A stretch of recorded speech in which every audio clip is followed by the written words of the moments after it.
Welcome, family, to another wonderful, infiltrating edition of the Artivist Thinks. Brother Ron, #1 thought provocateur. It's been a long time. I shouldn't have left y'all, but lots on my mind as the world turns. The one and only we all be. News-free Dixie for the 21st century. I think everything's in working order. A lot have been going on.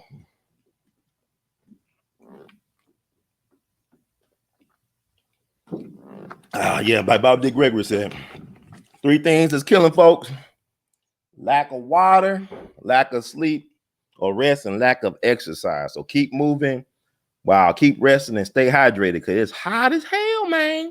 Like 100 degrees in the M-Town. Like the devil came down to Georgia. Now the devil came down to Memphis, Tennessee. Man, it was so hot. You know it's hot when it's almost like 90-something degrees before noon. So we've been on the heat advisory. I hope y'all staying hydrated, well rested, and also getting your exercise in an air-conditioned facility. Yeah, there's a lot to talk about. Like it's funny because a lot of times I want to go live, but then I just don't go live. There's so many people talking, so many talking heads out there. And I actually enjoy watching people and listening to people.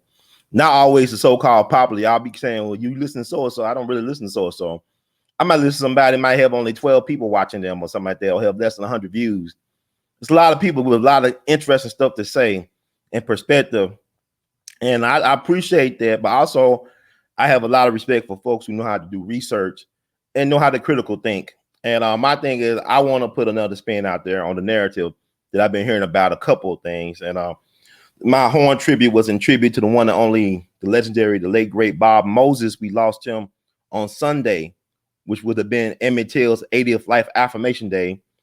Bob Moses was 86 years young, amazing individual, but not a household name. Somebody he should be a household name among black folk. But like I tell people all the time, when you serve and love black people, black folks don't return the favor because we don't love ourselves as individuals as well as a collective enough for us to acknowledge those who risk their lives, their livelihoods, their reputation to come out and help and serve us, our own people.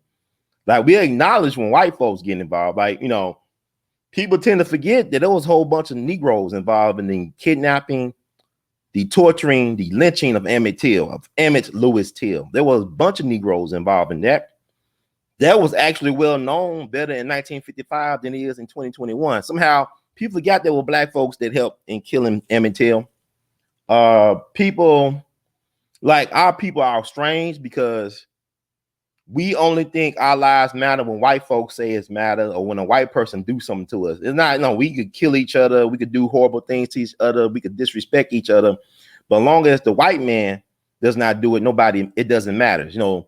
We type of people that will make George Floyd on the level of Malcolm X and Medgar Evers and Dr. King. That's our people kind of weird like that, because like, no disrespect to the dead, George Floyd was not a revolutionary. He was not an activist from my understanding.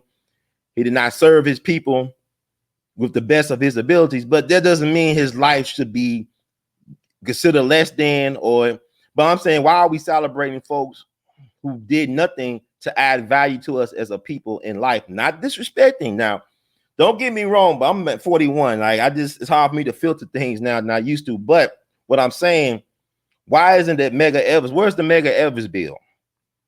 Where's the Malcolm X holiday? Okay. These were black men who were family men, who were representatives of black masculinity, cut down before their prime, who try to do things for their people, but they were treated like pariahs. They were treated like nobodies among their own people. Dr. King could not preach at certain pulpits at certain black churches. When Dr. King was assassinated in Memphis, not that far from where I'm doing this podcast, right across the street, Minister Reverend Jeremiah Wright, who was Obama's spiritual counselor, he said that in Chicago, because I heard Reverend Wright, speak on April 3rd, 2009. He was a guest of honor at the University of Memphis right after Barack Obama became president, right? A lot of backlash against him, saying what he said, GD America. I ain't talking about like gangster disciple. He is Chicago, right? But he had that fiery speech. basically his own version of chicken coming home to roost, right? So he was the keynote at Dr. King commemoration, because April 4th is when they killed Dr. King in Memphis. So he came April 3rd. It was amazing witnessing him speaking, because like we had to go through metal detectors, because this man was a man of God, but people had such a hatred for this man. This man was a military man. This man not only was a military man, but also he helped save the life of President Lyndon B. Johnson. He helped save President Lyndon B. Johnson's life. And people say, well, brother, how do you do that? Why don't you just take a look? It's all online. I'm just like, y'all want me to give all this information. I sit on a lot of stuff. Y'all need to learn how to go look. But no, this guy is a patriot, right? He served his country militarily. This man saved the life of a president, helped save the life of a president, Lyndon B. Johnson, who was, I guess, Mr. Civil Rights to you black folks, who got you Negroes voting Democrat for the next 300 years, or Democrat, Dixiecrat, whatever you want to call it. But he said that when Dr. King was killed in Memphis, that there were certain prominent ministers in Chicago that celebrated with their congregation the death of King. People forget that Dr. King, Daddy King, Dr. King's father, was called by other ministers to put his boy back in check during the Montgomery bus boycott. Dr. Daddy King went to Montgomery to try to bring his boy home and to rein him in and control him. But to his credit, Dr. King Jr. stood up to his father, Daddy King. And some years later, Daddy King said he was thankful that his son did not go back to Ebenezer in Atlanta to share preacher duties with him, that he stood up to his father. So that's something. See, we need to, this is why it's important to have platforms like these to talk about these things, because people tend to forget. But, like I said, Bob Moses, silent giant, man of the people, brilliant strategist, phenomenal educator, a true humanitarian, but not a household name among black folk. So I hope y'all can hear me. I'm gonna check it in. I'm checking my sound. Hey, everybody. Sunshine, sunshine, you are my sunshine. Hey, thank you for checking in. Thank you, Miss Dimples. We love you, Matt Lay, for checking in. All right, Shaq in the house. CO Smooth, baby. What's up, man? Thank you, AJ Jones, for the donation. We love you, Matt Lay. There's a lot to talk about, man. It's a lot to talk about. And like, P-Funk, what up? What it do? Sinister, Dr. Sinister, what's up, baby? All right, what it is, bro, Thurston. You thirsty for the knowledge, Thurston? About to give y'all a lot tonight. And also, I'm gonna do a couple of shows. There could be some interesting things going on this weekend.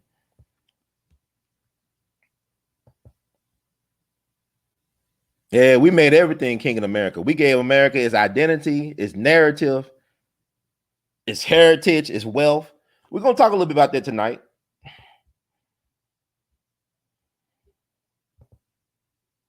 Yeah, because I remember reading something that Myrlie Evans said, that when Medgar was killed in front of his family, that she was madder at the black folks than the white organizational, institutional, white society that killed Medgar.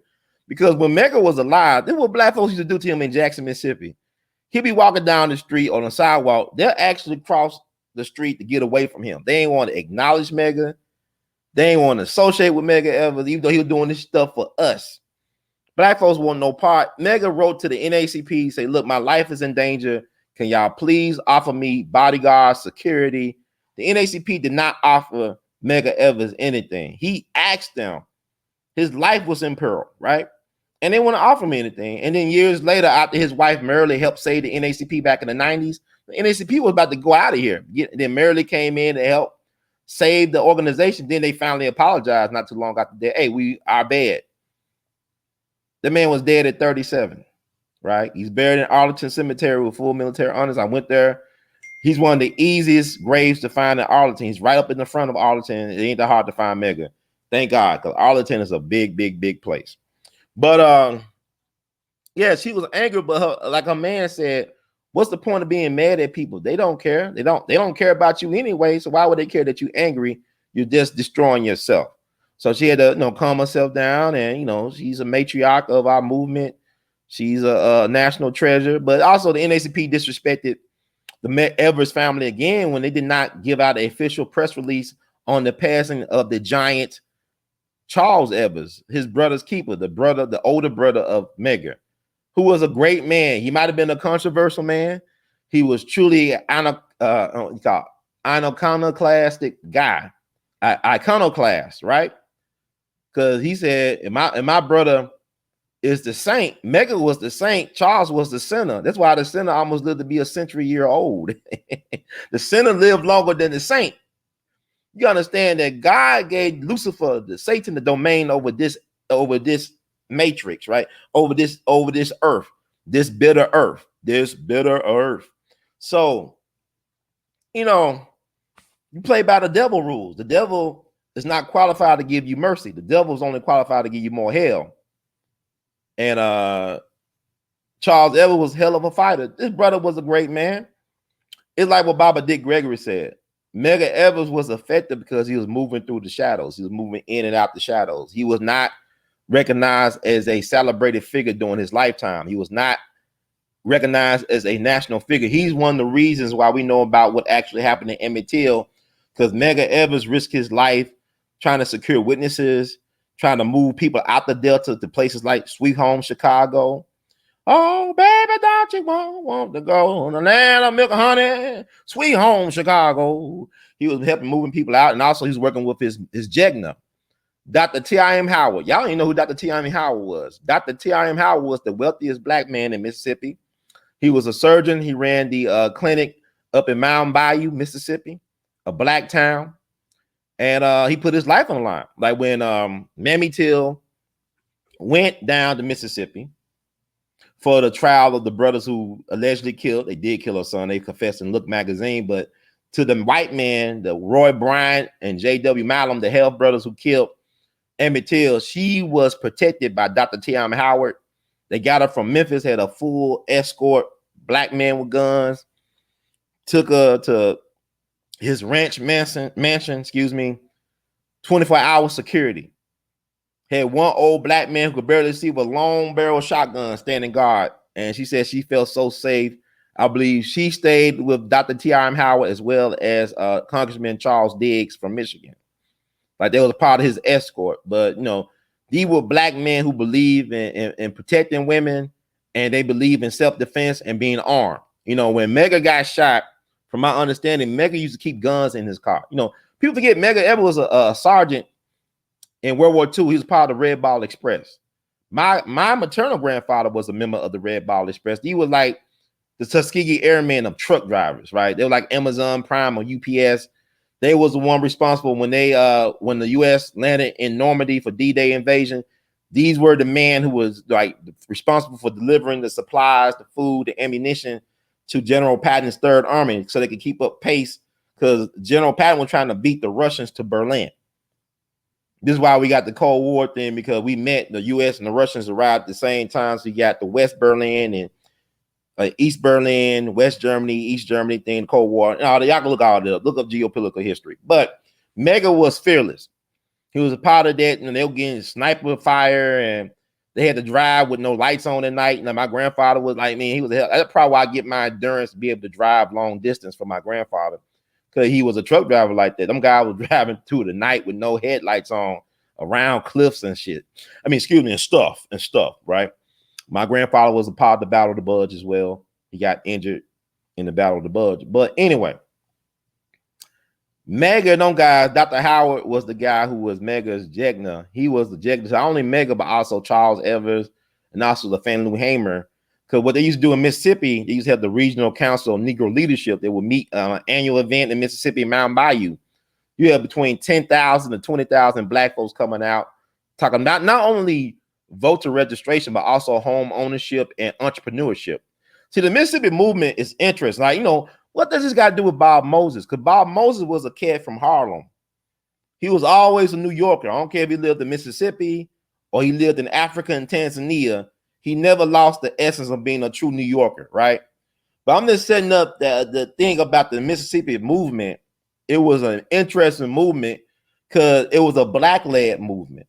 See, See, in the civil rights movement, our greatest victories came from black folks dealing with each other. It didn't come from just college students, white college students coming from up north and trying to educate the darkies. You had black men and women who were fearless, who took it upon themselves to try to practice self-determination, who believe in armed struggle, self-defense. Like, Medgar Evers at the time, I say he was a military man. He was an admirer of Jomo Kenyatta and the Mau Mau's.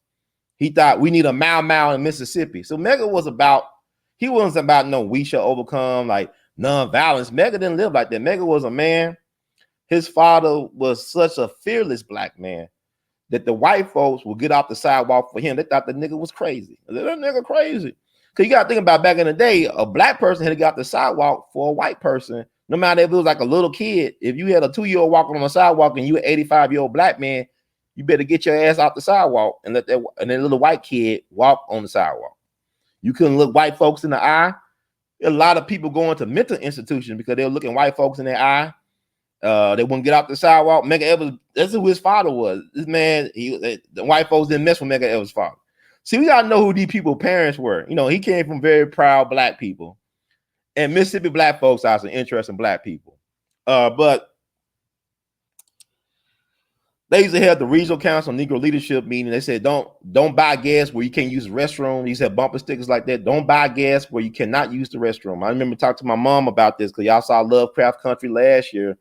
A lot of elders and boomers and stuff can remember the time where they couldn't stop at a gas station. They had to pee in the woods or whatever on the side of the expressway or whatever. My mom talked about that time. I mean, she's a boomer. She's born in 59, but she could remember as a child not being able to go to the gas station. They had to stop on the side of the road to use the restroom, going back home to Mississippi where her folks were from, her parents were from.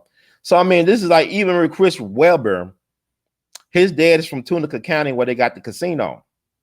And I remember reading somewhere his father left Mississippi because one of his friends got lynched. See, a lot of black folks that got killed that's not talked about. No, they got the lynching record that they had in Tuskegee Institute. There's a lot of black folks that got killed that nobody knows about. So Chris Webber's father, best friend, was lynched in Mississippi. Just like the movie King Richard. And I don't know why they keep on getting Will Smith to play folks he don't look like. But I saw the trailer for King Richard. I'm actually interested in seeing this is the father, the mastermind behind the rise of the Williams sister. They got a movie starring Will Smith as Richard Williams called King Richard. And I think in his autobiography, he talked about he's from Louisiana, how one of his best friends was lynched for stealing a chicken, allegedly. So this ain't far away. People don't, this happened a long time ago. This ain't even 50, barely if it's 50 years ago, it ain't that long ago. Like my great-grandfather was born to slavery the same year as Ida B. Wells, 1862. Like I just saw Ida B. Wells' great-granddaughter. She got to be maybe in her 50s. That's her great-granddaughter. And Ida B. Wells was born in slavery back in 1862 down in Mississippi. So, like, don't act like this stuff happened a long time ago, okay? You had slaves that testified, they got their testimonies recorded, I believe, by the Library of Congress. You can look up the slave narratives. These former slaves talking about things. So people say, slavery never happened. And, no, it happened. It happened. Because these black folks ain't got the law. But anyway.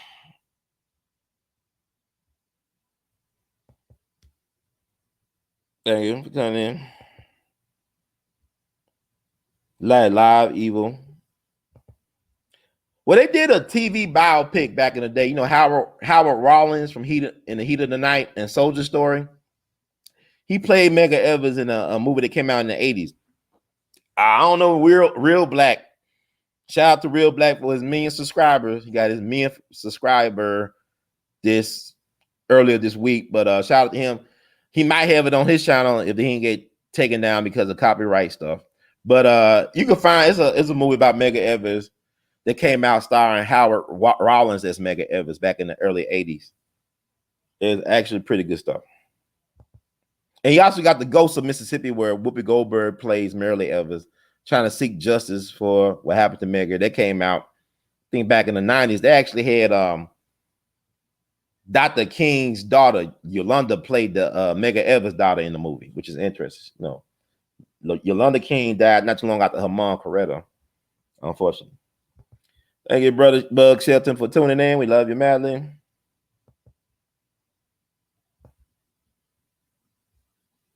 But there's a lot of stuff to talk about, man. But talking about Bob Moses.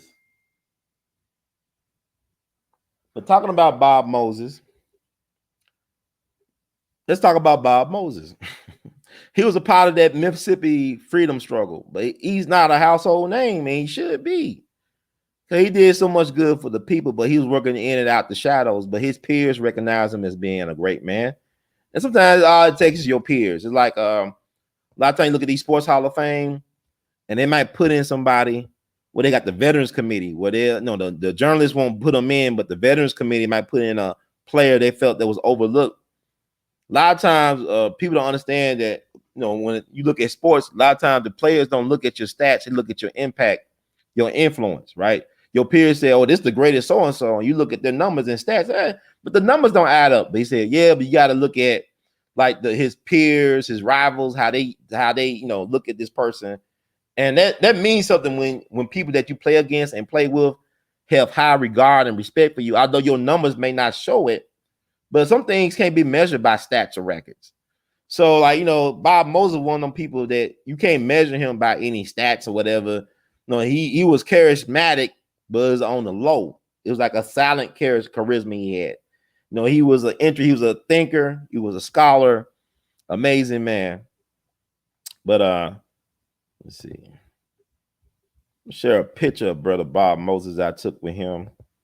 I actually had a chance to meet Bob Moses back in 2014 during the 50th anniversary of Freedom Summer down in at Tougaloo College outside of Jackson, Mississippi. So at the 50th anniversary of Freedom Summer back in 2014, I had a chance to meet him. Danny Glover was there. A lot of just the icons of the movement. If you're a fan of the history of the civil rights movement, it was one of the greatest places to be back in the summer of 2014. Julian Bond was there. Next year, he was dead, right? Julian Bond, I took a picture with him. I've been seeing Julian Bond since I was in college.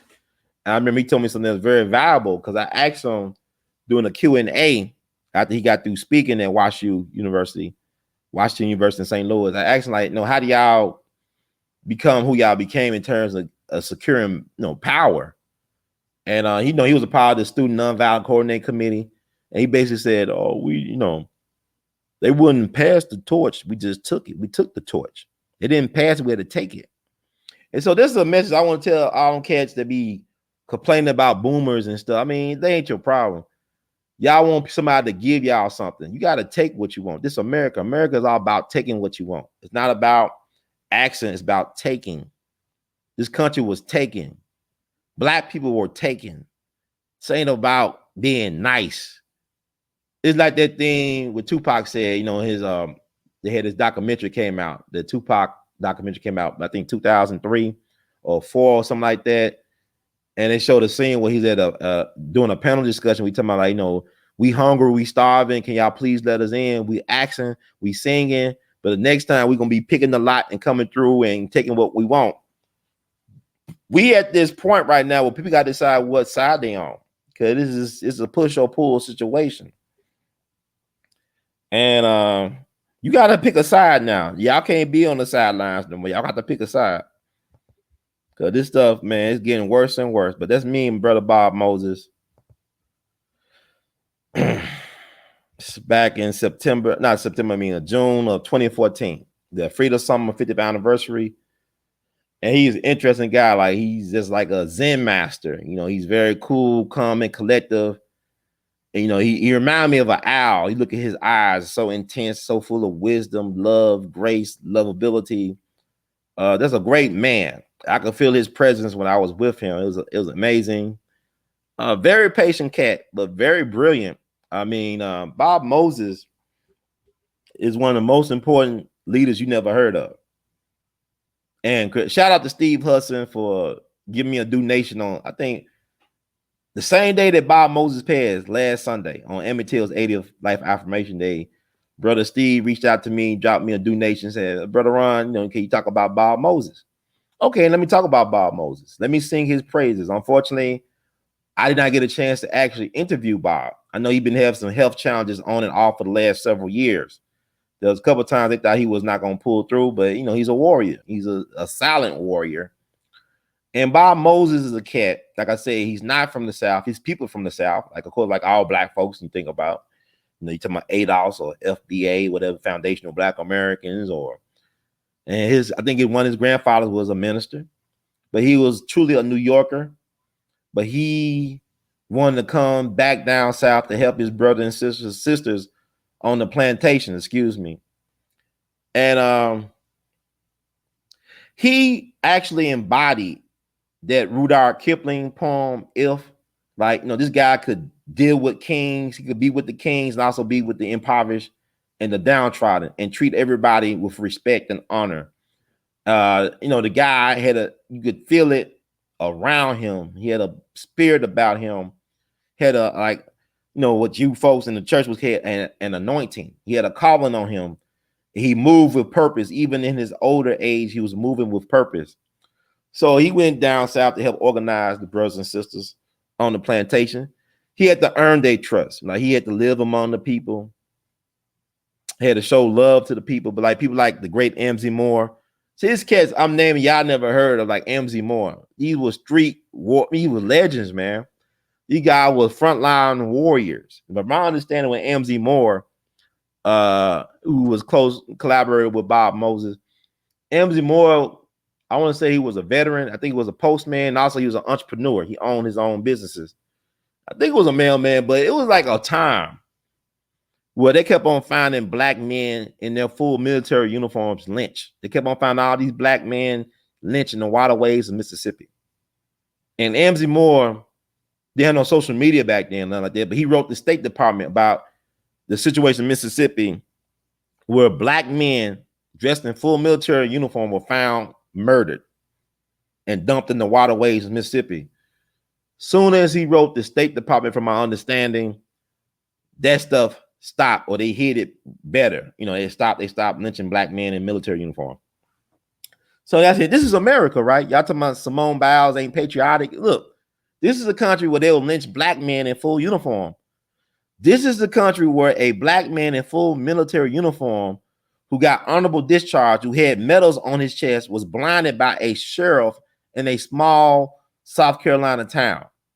Just because this black man had his medals on his chest, had his last check in his pocket from the military, just got discharged. This is Isaac Woodard.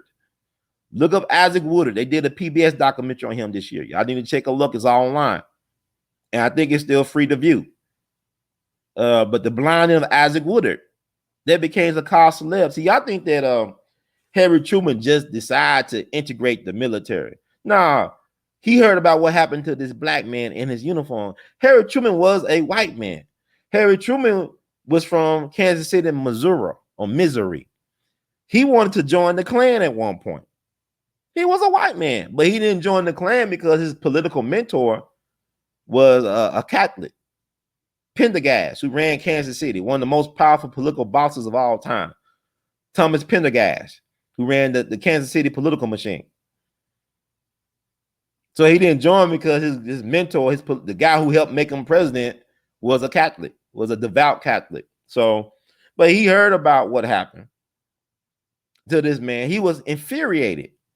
How could they blind? I mean, yeah, he's a Niagara, but he was in our military and he served this country with distinction and honor, and they blind him while he was in his uniform. See, that was not just disrespect to Isaac Woodard as a black man. You disrespected the country by doing this while he was in uniform. So this infuriated, Harry Truman, became the first president to address the NAACP. He knew it would cost some votes with the Southern Democrats, the Democrats, the Dixiecrats, but he did it anyway. Because, there's a famous thing. They thought that Harry Truman was going to lose. There's a famous photo of Harry Truman holding up, I think, the Chicago Tribune that said, Dewey defeats Truman. And Thomas Dewey was, the governor of New York, but he made his bones by putting away Lucky Luciano, one of the most powerful crime bosses in his country history. But it was the blueprint that was given to him by one of his assistants, a lawyer, a beautiful black woman named Eunice Carter, helped give Thomas Dewey the blueprint to help him get the blueprint to get to the White House. He almost made it to the White House, but it was a black woman that helped him take down one of the most powerful mob bosses of all time. That's Eunice Carter. But Dewey defeats Truman. He holding his up. They could have fixed the election, but Truman got back in and he helped to integrate the military based on what they did to this black man. So they were going to lynch Charles Hamilton Houston, the Jegna for Thurgood Marshall, the dean of Howard University's law school. He was going to be lynched in France in his uniform because the white doughboys, the white American soldiers, was jealous because all the black dudes in their uniform was getting all the women. And so how these niggas, because they told the white women over there they got monkey tails. You know, the white women, you know, look at the black man in uniform. Come on now. You know, black men are some most desired and envied men on the planet. So they were going to lynch Charles Hamilton Houston, and he was an officer in the military. This is in World War I. So he made a vow when he came back to do all he can to defeat segregation and Jim Crow. So, yeah, Bob Moses was an interesting cat. Like, he helped architect the Freedom Summer Project. You know, Mississippi Freedom Summer back in '64. A lot of us know about it because, like, popular culture, Mississippi Burning, the movie Mississippi Burning that came out in the 80s. They talked about the kidnapping and lynching of the 3 civil rights workers, James Chaney, Andrew Goodman, and Mickey Swerner. You had 2 white Jewish boys from New York City. Then you have a brother from Meridian from Mississippi. They were all lynched. They were just in their early 20s. I think Mickey Swerner was the oldest. He was just 24. And I believe like Goodman was maybe 2021. I believe that Chaney was either 2021 or 21, excuse me. I actually interviewed James Chaney's daughter. She was just 11 days old when her father was kidnapped and killed and lynched on Father's Day of '64. James Chaney never met his daughter. He had an 11-day-old daughter that he never met, and she looks just like her father. But the Klan didn't know that he had a daughter. If they had known that he had a daughter, they probably would have killed her. You know, so this is crazy. People on top of it, like, this is why you gotta have shows like this. He had a daughter. James Chaney was the only one out of the guys who had a daughter. Now, Mickey Swerner was married to Rita Swerner. And but he was the only one I think was married. And James Chaney, the black man, was the only one who had a child. He had an 11-day-old daughter or 11-day-old daughter, right? So he was the guy who was the co-architect of Freedom Summer. And you know what inspired or who inspired Bob Moses and them guys to do Freedom Summer? And he said it in the documentary Freedom Summer that was produced by Stanley Nelson and PBS. When I went to the 50th anniversary of the Freedom Summer reunion, whatever, they played that documentary the first night at Tougaloo College. And Bob Moses was one of the speaking heads on that documentary. And he said it. This is what I'm saying. He said that the reason why they did Freedom Summer was because they saw what Dick Gregory did the year before in Greenwood, Mississippi. Now, when the federal government cut off benefits and stuff to the black people in Greenwood, Mississippi, because they were trying to register to vote, they had the nerve to try to practice or exercise their rights as American citizens. And JFK's government cut their food stamps and their help and all that stuff, their welfare off. So Dick Gregory, Dick Gregory is just amazing. I can never say enough about Baba Dick. That's why you got to give him a pass for how he was acting towards the end because of all the stuff he went through, all the hell he caught.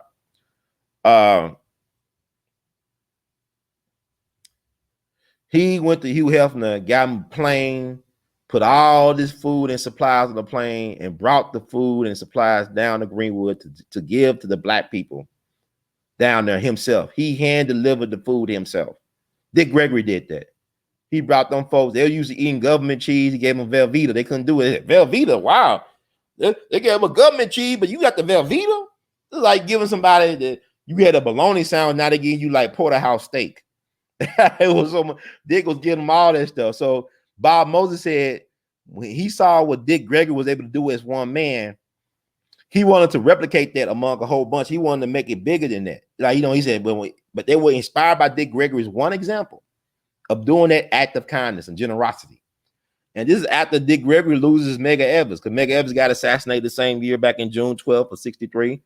And also Dick tried to help Clyde Kennard, another activist. Y'all need to look up who Clyde Kennard is. He was just, there was a guy who was set up by the state of Mississippi They say you're trying to steal chicken feed, but what he trying to do, he was trying to integrate, I believe. I don't know, Mississippi State Law School, because James Meredith. I actually met James Meredith at the Ivy Wells thing. I got to talk about James Meredith in another show. James Meredith is an interest. I thought that was Dick Gregory that came back to life because he had the same type of spirit and energy as Baba Dick Gregory, and he had the beard and he had his cap on with Ole Miss. But Clyde Kennard was a veteran who, with the help of Mega Evans, he was trying to integrate, I think, Mississippi State University down in Hattiesburg. I think he was trying to go to law school down there. James Meredith was trying to get into law school at Ole Miss.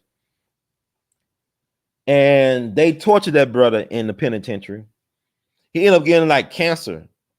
And they let him just sit there without getting any proper medical treatment.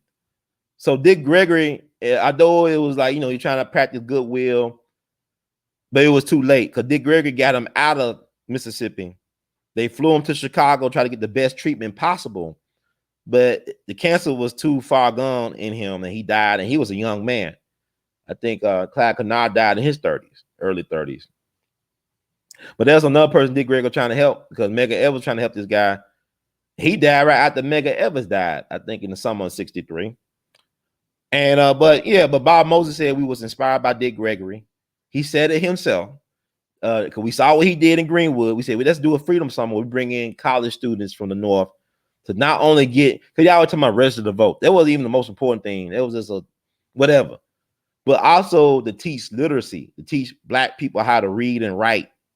So they had freedom schools. It was not just about register to vote. They knew that self-determination came through education, but a certain type of education, because not all education is liberation. Like my cousin Curtis Mayfield said, he said, educated fools from uneducated schools. So just because you think you educate don't mean you liberated, because education could be a form of indoctrination. Liberation is different from education.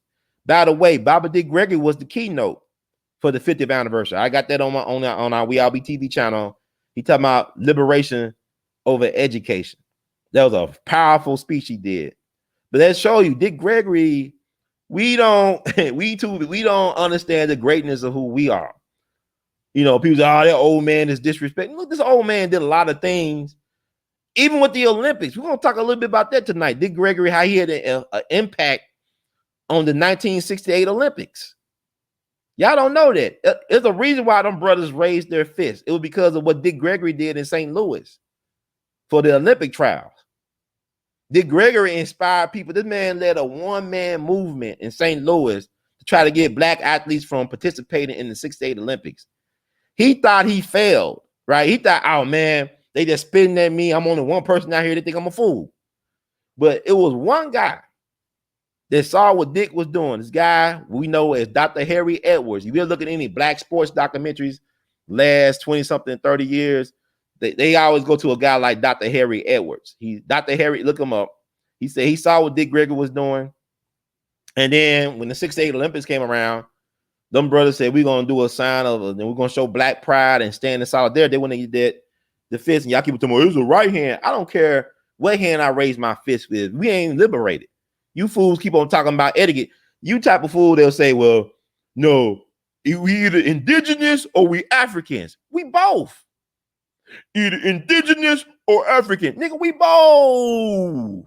We the indigenous people of the planet. We both. It's like people are like, no, right here. No, look. Dick Gregory helped inspire that. So I'm telling you all the Dick Gregory stuff, right? Even The Godfather of Harlem. I love The Godfather. I really enjoy it. The Godfather of Harlem. Forrest Whitaker and them, they actually succeeded where Boardwalk Empire failed. For me, Godfather of Harlem exceeded where Boardwalk Empire failed. And Boardwalk Empire had a bloated budget. I already know that. But they didn't do the things that the Godfather of Harlem is doing with a quarter of the budget. My thing is Giancarlo Esposito. He's one of my favorite actors. He's a great character actor. He's still too damn short to play Adam Clayton Powell Jr. He's short because Adam Clayton Powell Jr. is about 6'4". And Harry Lennox III did a great job of playing Adam Clayton Powell Jr. and Keep the Faith, where Vanessa Williams played his wife Hazel Scott. Y'all should be able to find that. Look up that Adam Clayton Powell Jr. biopic called "Keep the Faith, Baby," with Harry Lennox III playing Adam Clayton Powell Jr. and Vanessa Williams playing Hazel Scott. And there's so many people, man. Hazel Scott. I'm just glad that they talk about the greatness of Adam Clayton Powell Jr. in The Godfather of Harlem. He was a very brilliant, smooth operator. He did a lot of things for the people, but they tried to destroy his legacy because he didn't lie about who he was. He wasn't a hypocrite. I know people say, well, he was a womanizer. He never hid the fact that he was a womanizer. He was saying, why y'all penalizing me? These white boys that been in Congress for decades, they doing all this stuff. But one thing about me, I'm an honest womanizer. I'm letting you know I'm honest about what I do. I'm transparent. Yes, I'm a man of God, but I'm transparent. But anyway, they need to make a movie. It's long overdue. But The Godfather of Harlem, I think the last episode I saw, they talked about the Freedom Summer and about the 3 missing civil rights workers, right? So there's several different versions of that, right? You know, Mississippi Burning, that showed a version where they was torturing the people for the information. The FBI and popular media claims that it was the mobster from New York, was Gregory Scarpa, the Grim Reaper. I think his name is Scarpa, but he died of AIDS and stuff. And he's an interesting, dark, sinister dude. Gregory Scarpa, he was a hitman, I think for the Bonanos, or maybe the Genovese. I don't know, one of those crime families, the Genovese or Bonanno, one of the 5 families. They said he was brought down and he got the information. He made them white boys an offer they couldn't refuse to get the information, the whereabouts of where Cheney, Goodman, and Swerner were buried. But truth be told, guess who? Baba Dick Gregory. Dick Gregory was the cat who found out what happened to Swerner, Cheney, and Goodman. It wasn't no mobsters. It wasn't Bumpy Johnson. It was Dick Gregory. Dick Gregory was alerted to what happened to them guys while he was over in Russia. He already knew that them cats were dead. Because at first, the white folks, the media was saying, oh, they just playing possum. They playing dead. This is all about publicity for the Mississippi Freedom Summer thing. No, they were killed on Father's Day of all days of 64. And now I got to correct myself because I talked to Dr. Kristen Gregory. I went to the Tribeca Festival and saw the screening of the one and only Dick Gregory that's on Showtime on Juneteenth.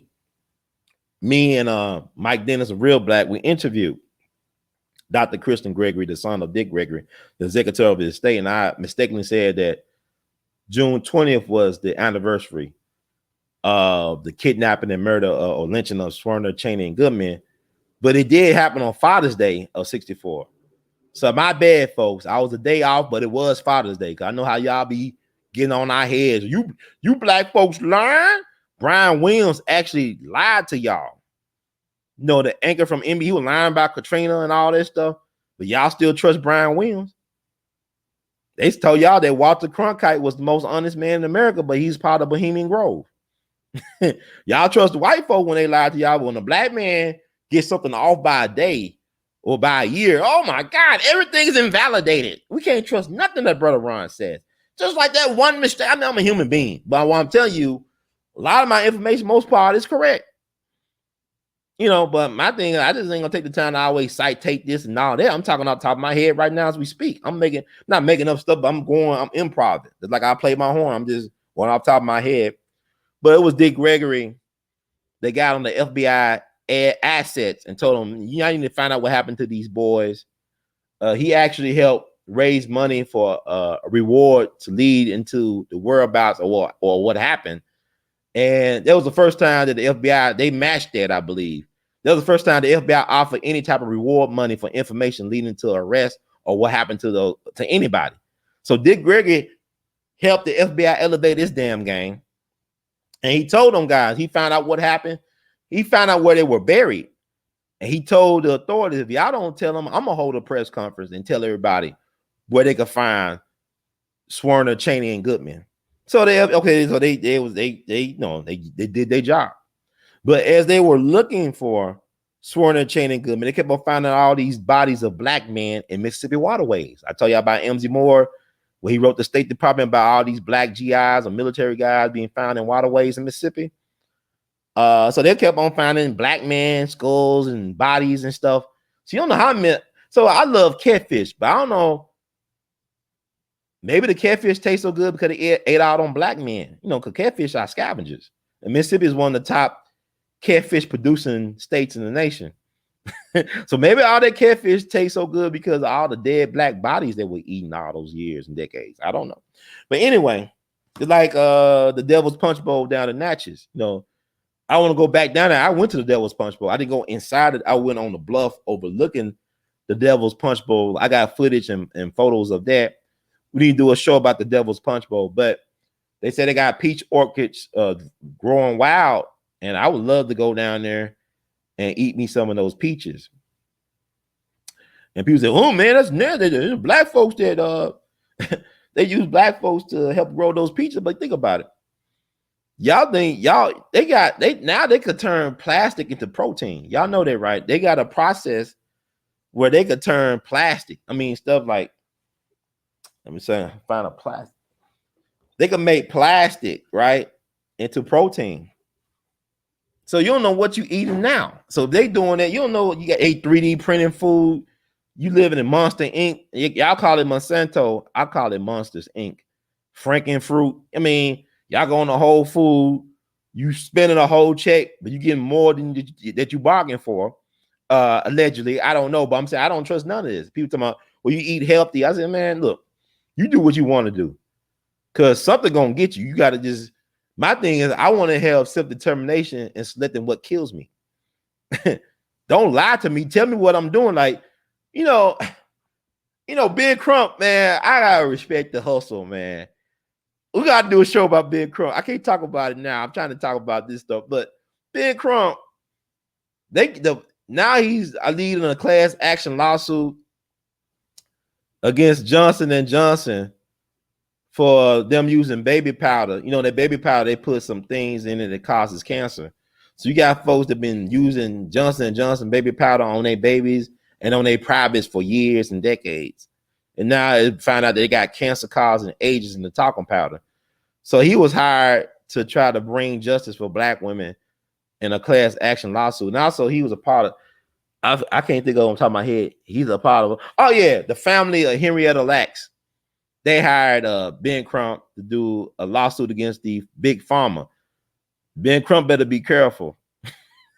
Ben Crump, man, y'all can hate on the brother all y'all want, but Ben Crump, okay, the ancestors must be speaking to Ben Crump right now, because he's trying to get justice for the black woman that got screwed over by Johnson & Johnson's baby powder, and now he's trying to get justice for the family of Henrietta Lacks.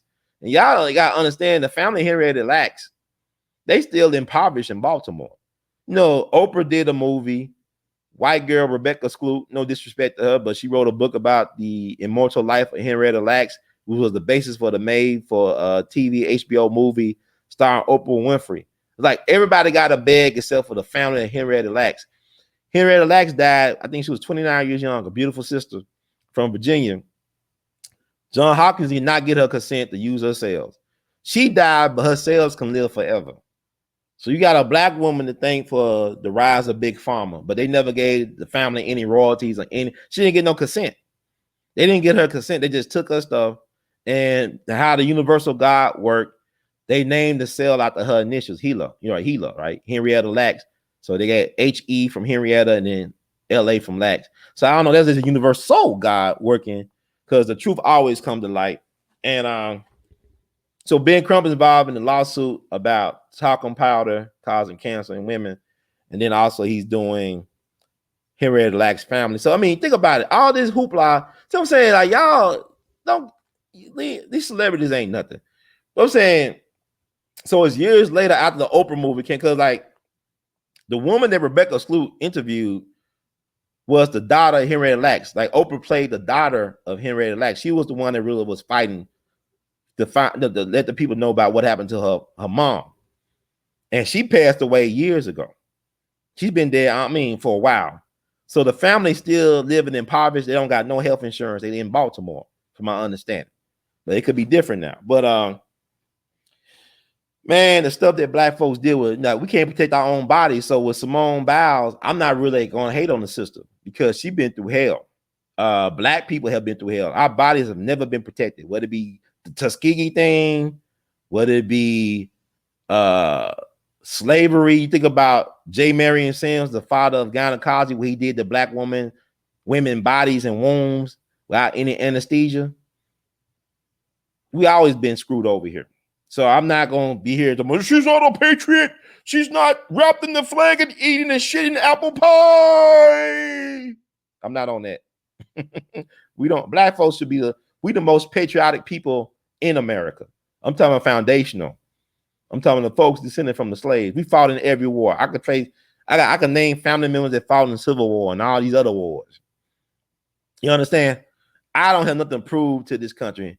And it's like the most disloyal and unpatriotic people get ahead in this country. The most just ungrateful people get ahead. And that's another story. But Bob Moses, this man put his life on the line. He put his life in harm's way. He was on the front line of the Mississippi freedom struggle. And the Mississippi freedom struggle is its own chapter. It has its own place in the annals of the civil rights movement. It needs to be better studied, like the Montgomery bus boycott needs to be better studied and understand by our people. So they did Freedom Summer. And also he was one of the founders of the Mississippi Freedom Democratic Party. You know, Fannie Lou Hamer, John Lewis, and all these other folks they went to the Democratic National Convention in Atlantic City back in '64. They're trying to be the representative of the state of Mississippi because their party was more reflective of the state than the actual white-only Democratic Party that was seated as the delegates from the state at the Democratic National Convention. Fannie Lou Hamer, she was a black woman. She didn't know she could vote till she was in her 40s. And she also was a victim. We talking about not being able to protect black bodies. Excuse me. Not being able to protect black bodies. She was sterilized without her consent by a medical doctor in Mississippi. They sterilized her. Fannie Lou Hamer wanted her own kids. Fannie Lou Hamer was the child number 20 of her parents. She was child number 20. So it took her that many screws to get one Fannie Lou Hamer. That's how special she was. But she didn't know she couldn't vote till she was in her 40s, and she found out she was sterilized by the state. Here's many states that were sterilizing black women and poor women. You had at least 21 states that was okay with the sterilization of black women and poor women. That's called eugenics. So he was a part of the Mississippi Freedom Democratic Party. And although they were not seated, they didn't compromise because politics is all about the art of compromise, right? I think that the committee, they said we could seat some of y'all. We might give y'all 2 seats in the actual delegation. And they basically rejected it because this is not about, when you deal with morality, you can't compromise morality. You understand? When you have a moral compass, you should never compromise your moral code or your compass. Politics is politics. Politics is not about morality. You should never let society dictate morality to you as well. So, but what happened with that, by them doing it, it caused a paradigm shift in the Democratic Party. Whereas with the Dixiecrat, like a place like Mississippi, at one point, I don't know if it's still true, they got more elected black officials than any state in the union. And that had to happen because of what they was doing, the Mississippi Freedom Democratic Party. It was a victory delayed, right? It's like what Dick Gregory thought when he was leading his one-man protest at the Olympic trials in St. Louis. He thought he failed, but them brothers, like Dr. Harry Edwards, told the other brothers and people, look, I saw Dick Gregory, he protesting against us being in the Olympics, and how can you represent a country that don't love you, basically. And then that inspired them brothers to raise their fists. I don't care if it's left and right. Some of y'all kind of weird to me. Y'all, people think I give people in my chats, and I put myself out here every day. People don't know what the hell I be going through. And then people think, oh yeah, it's your right hand. I don't care what hand, Negro. We ain't won nothing. I can raise either hand. I can raise both hands at the same time. What you gonna say about it? You blacker than me? So anyway, Dick Gregory don't get enough credit. I can never stop singing the praises about Dick Gregory. That's why there's no such thing as the definitive book or a documentary or movie about Dick Gregory. And I would think, no, I might do something with Dick Gregory. People tell me you should do a documentary or something. We'll see what happens. But Bob Moses, right? Bob Moses was drafted for the Vietnam War. I think he was like 35. Why the hell they drafting 35-year-old dude for war? Because they want to eliminate and neutralize Bob Moses. And he was a man of peace. He had a powerful moral compass. So what he did was he left the country. He went to Africa. He was educating folks over, I think, Tanzania for about 10 years, right? And then he got clemency from Jimmy Carter, President Jimmy Carter. He came back to the United States. You know, he left in 67, came back in 77. And things kind of changed, you know, and 5 years later, he was rewarded a MacArthur Genius Grant, you know, MacArthur Genius Grant, you know, those Genius Grants, where they give like that lady who thinks she's the reincarnation of Ida B. Wells, Mrs. Critical Race Theory. She got her Genius Grant, you know. I ain't knocking her. I don't know her like that, but you know, I'll even talk to her, you know. But I'm saying he used his Genius Grant to start a thing called the Algebra Project. Y'all should look up the Algebra Project. And that was another part of the civil rights struggle for him. He felt like that math literacy for black people could liberate black folks. Because, you know, the universe, everything is ran on numbers, right? And he wanted black people to be literate in mathematics. And I wish I had him as my teacher because, like, you know, for a long time, I didn't care for, I mean, I was kind of like fearful of math. Even though my father was a brilliant man, he's an engineer, he was not in my life. So he didn't never teach me his love of math to me. He never instilled a love of math. When I had a fear of math, right? Long as I could count my money, but Bob Moses made it his mission that to make black folks, particularly in the inner cities and places like Baltimore, make them literate in math, make them have a love, and not only just a literacy of math, but a love of mathematics. So that's one of his legacies. Because, you know, they did the freedom schools. The people all talking about voting. No, it wasn't about just voting. It's about liberation through knowledge of self. Voting ain't really that important. Because if you got power, you don't have to count the votes. You are the vote. You have power, you know. Oh, sir, let me see. I don't want to talk too loud. These Negroes, he's talking loud. If I was like having sex and stuff and making loud sex noise, they wouldn't say nothing. So, actually, I live in a boarding house. Now I live in a place where they didn't do a good job of soundproofing stuff. Like, you know, this is an artist space. I'm an artist, and really it's kind of weird that I gotta be quiet as an artist. You need artists to stand up and be loud right now. And you know, people, it's like fun, it's contradictory, you know, because a lot of these kids in this space are not really creatives. They don't know what it is to be a true creative. I'm a real creative. I'm one of a kind. So anyway, I spent an hour. Let me read something on Bob Moses. Man, I don't know if y'all got anything. Y'all saying this dude rambling.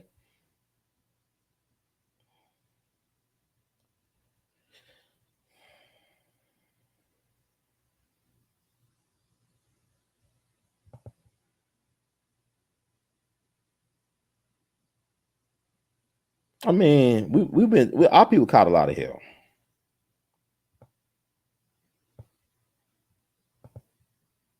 Yeah, I'll be on here for like maybe it might be 2 hours. Cause a lot of times I'll be like, I don't want to do no shows. I mean, nobody don't care about what I got to say.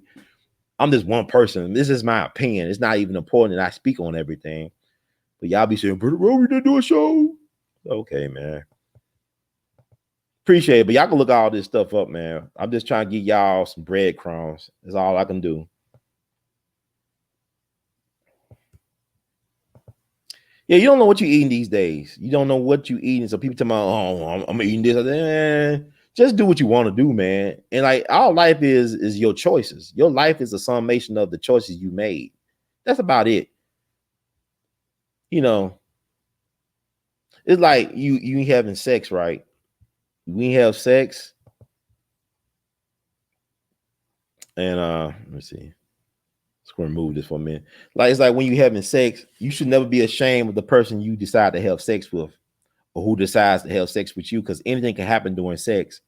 Like I talked to somebody recently, and they had a miracle baby. It was unexpected because the dude had on a condom, and she already had kids that were basically young adults. So this baby was unexpected. And she said she don't have a good relationship with the baby dad. I said, well, you know, things happen. I'm glad you didn't abort the baby. Things happen for a reason. But my thing is, if you're gonna lay down with somebody, you gotta know that hey, anything can happen. I don't care if you're wearing a condom or you got so-called other forms of birth control, anything can happen. So you know what's done in the dark shall come to light. So if you can't walk down the street with this person holding hands or acknowledge this person in public spaces and places, why are you screwing this person? Why are you screwing them? Simple as that. But anyway, what's up? What's up, brother John? Showing some Geechee love, I guess. Out in the Carolinas. Thank you. We love you madly, brother Bug. Appreciate it. But let me see what I can do.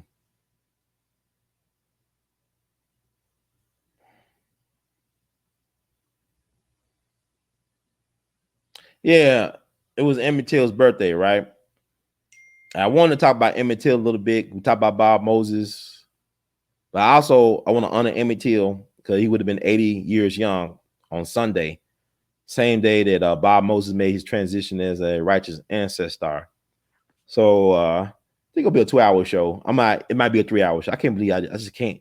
I be saying I don't want to talk, but then I just can't stop talking. I just can't stop talking. I'm sorry. I'm a loquacious bastard. But I'm gonna do what it do.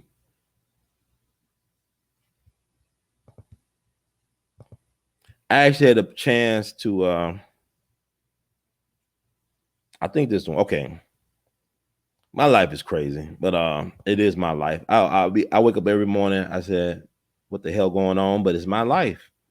It is what it is what I make of. It's my movie. So I actually back in March of 2012, I went down to the Emmett Till Interpret Center down there in Glendora, Mississippi, the birthplace and home of the legendary musician Sonny Boy Williams II. And I met one of Sonny Boy Williams's cousins, a guy named Johnny B. Thomas, who's been the mayor of Glendora. It's a small little hamlet, like a little village, since the early 80s. And he runs the museum. And he had a brother with him named Brother Archie Quinn. He's an ancestor. He's a righteous ancestor now. But I actually recorded him doing his poem, Thank You, Emmett Till, on the bridge, the Black Bayou Bridge, which is over the Black Bayou. See, the Emmett Till story, like I said, it was like some black folks involved. Like, for example, like Johnny B. Thomas, his father, Willie Lee Loggins, was allegedly the dude that shot Emmett Till in the head. So this man's father, who's a black man, was allegedly the guy who shot Emmett Till in the head. And he died in the 2000s because like Keith Beauchamp did a documentary about Emmett Till, and he interviewed this brother. He tracked him down in I guess in a nursing home in Ohio. But yeah, he said that his father was the one who shot Emmett Till in the head, and that Emmett Till was not thrown into the Tallahatchie River. They took him to the Black Bayou Bridge and threw him into the Black Bayou, which leads into the Tallahatchie River. So there's so many things to the Emmett Till story. I hear so many versions. It's a lot of interesting things to how people tell the Emmett Till story. But anyway, I recorded Brother Archie Quinn on the Black Bayou Bridge saying his poem, Thank You, Emmett Till. And now he's an ancestor. So want to honor him and Brother Emmett Till and play his video of him doing his poem or his poetry called Thank You, Emmett Till. And this is We All Be News Free Dixie for the 21st century. And we'll be right back. But I'm just trying to get some more stuff out here for y'all. We'll talk about Simone Biles, and I'll read a little bit about Bob Moses and wrap that up, and then we move to Simone Biles. Have y'all some things to reconsider about that whole thing. Okay? All right. Thank y'all for being patient, and we love you madly. And y'all keep on producing and pushing, but gonna play Thank You, Emmett Till. Find it. I got so many tabs open. Man, I gotta get my life together. I need some love. I need to get my life together. God. Okay, I'm gonna stop talking about myself. Let me see. Say stop. I get paranoid sometimes because I want to make sure the audio play. Let me do this again and do it again and do it again and do it again. Okay. MT. We all be news free dicks for the 21st century. Touche.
There's another community on that side that connects.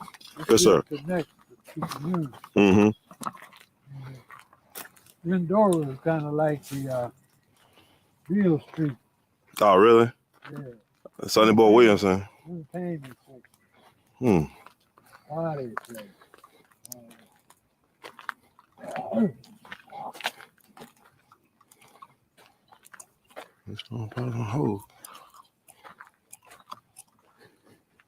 Wow. Wow, right. So you take people across here all the time, or? Pretty much.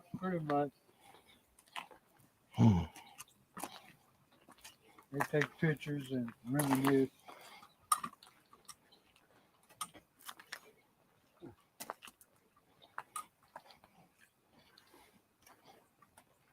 So which side they drop them out? This side right here?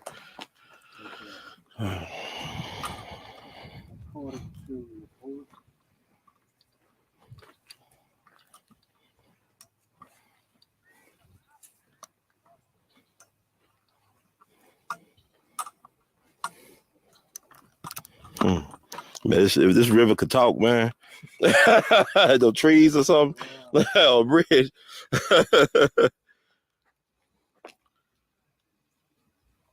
Now, like you say, I did write a poem. Mm-hmm. If you like, I can recite it for you. Okay. All right. Yes, sir.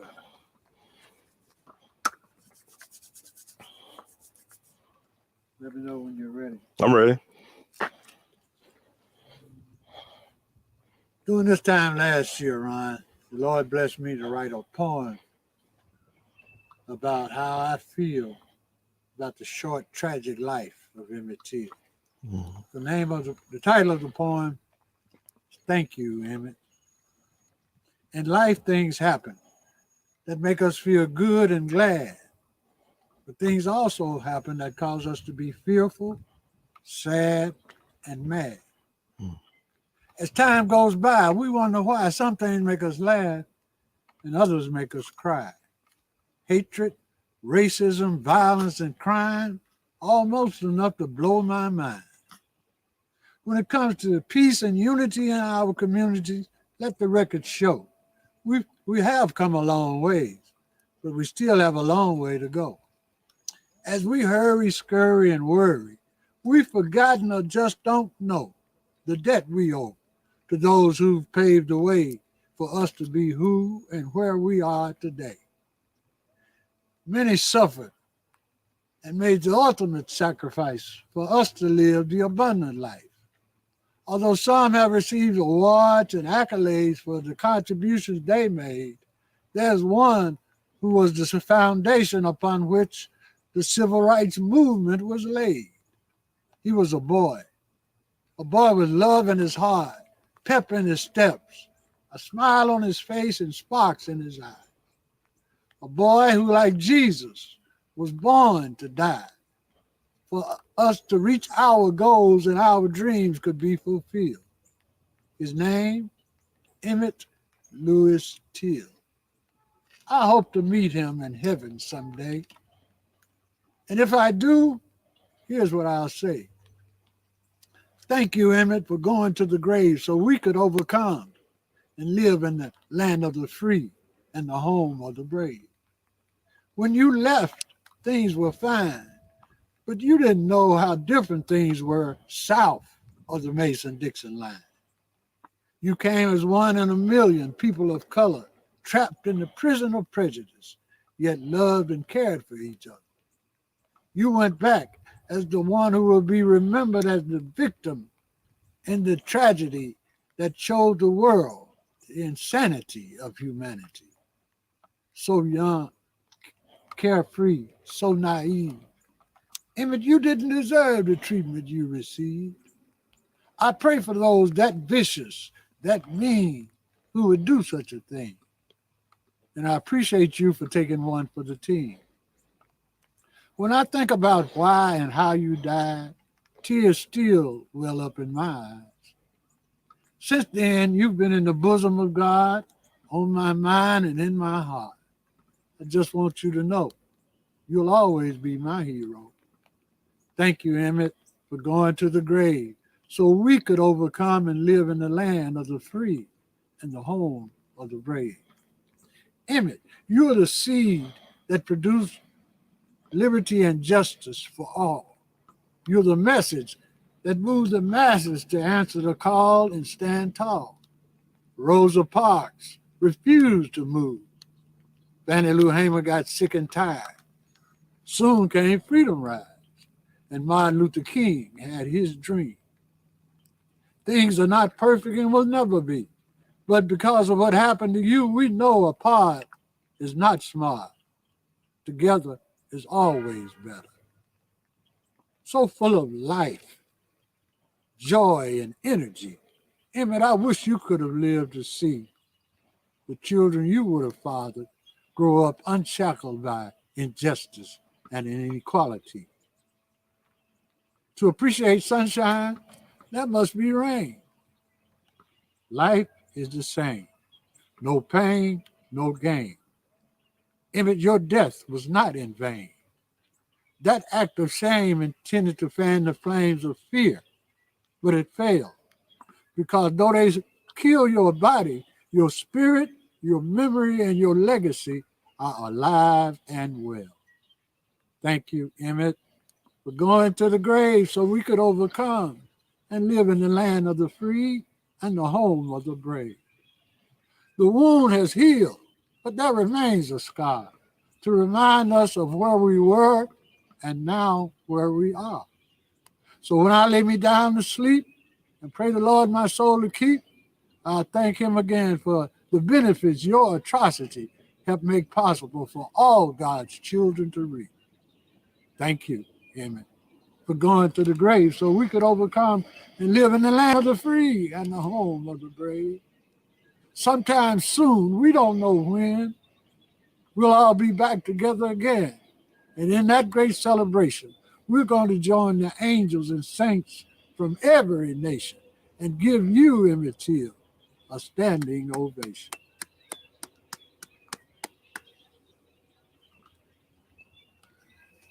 That was great. Thank you.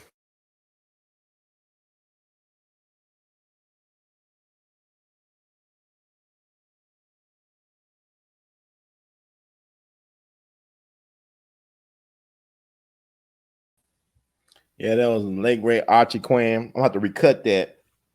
But I did it back in 2012, and the next year he was It's a passed. task manager. Hold up. It's a project What I manager. got over here? It's a sauna, your work manager. Okay, I had to close out a window. But yeah, that's Archie Quinn doing his tribute to Emmett Till. I'm gonna recut that, redo it in terms of like, yeah. But I'm glad y'all got the point, and the past is never past. So but I want to talk about. Let me.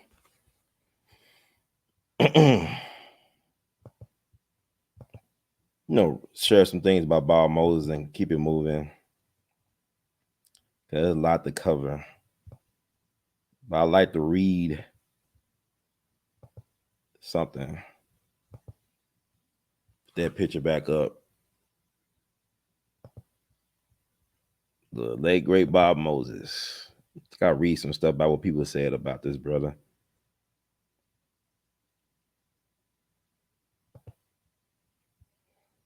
This is from MSN News, or CNN rather. Opinion: remembering Bob Moses, the most important civil rights hero most Americans have never heard of, by Peniel E. Joseph. Robert Parrish Moses, who passed away this week at the age of 86, is the most important civil rights activist most Americans have never heard of. He died on what would have been the 80th birthday of Emmett Till, the black boy lynched in 1955, whose open casket funeral put the violence that defined Jim Crow Mississippi on national display. Throughout his life, Moses shunned the limelight, but for a time during the first half of the 1960s, it came anyway. As the architect of Freedom Summer in 1964, Moses came to embody one of the Student Nonviolent Coordinating Committee's, or SNCC, most hopeful, enduring slogans. Come, let us build a new world together. Though historically, Moses has not received the credit he deserved because he did not consciously seek the spotlight, the legacy of this giant was and is everywhere. Moses represents the best of a generation of radical democratic activists whose efforts helped to change American society in ways that are still contested and unfolding. His story, one that is full of twists and turns, reflects the ongoing struggle to achieve multiracial democracy in a nation founded in racial slavery. Okay. President Joe Biden and Vice President Kamala Harris each offered statements of tribute to Moses' heroic activism, and with good reason. Bob Moses came to social justice activism early and stayed late. Okay. The unlikely icon changed Mississippi. A Harlem-bred graduate of the prestigious Stuyvesant High School, Moses graduated from Hamilton College and pursued a PhD in philosophy at Harvard University before abandoning his studies after his mother's untimely death to care for his emotionally devastated father. In 1960, when the sit-in movement began, Moses left his job teaching math at Horace Mann High School in New York City to join the movement. His initial ambition to work for Dr. Martin Luther King Jr.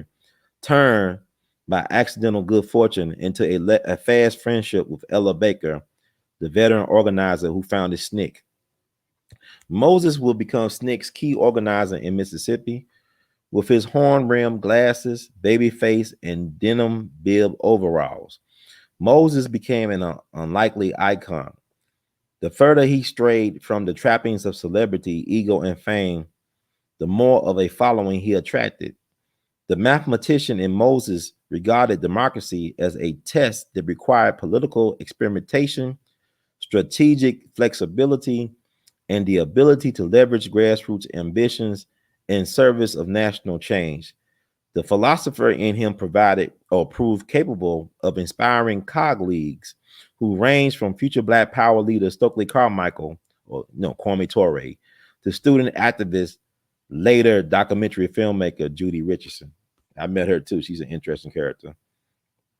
In the towns of Mississippi, Bob Moses directed the first of SNCC's many voting rights projects and galvanized much of the momentum that defined civil rights advocacy throughout the 1960s.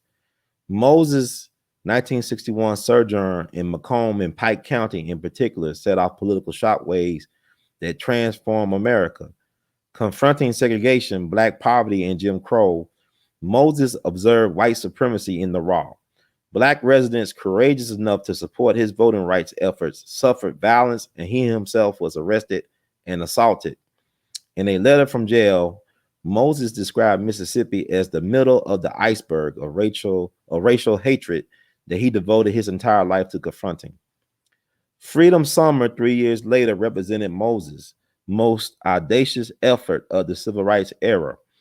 He proposed, over objections from supporters and critics alike, a 2-month proving ground for American democracy in the Magnolia State, recruiting over 1,000 predominantly white volunteers destined to interact with an overwhelmingly poor Black and rural communities where voting had ceased to exist after Reconstruction.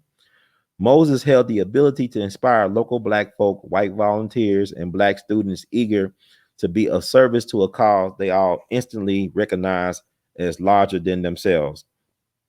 Both sets of Black and white volunteers and Black residents faced threats from Mississippi law enforcement and white vigilantes, who in many cases were difficult to distinguish from one another.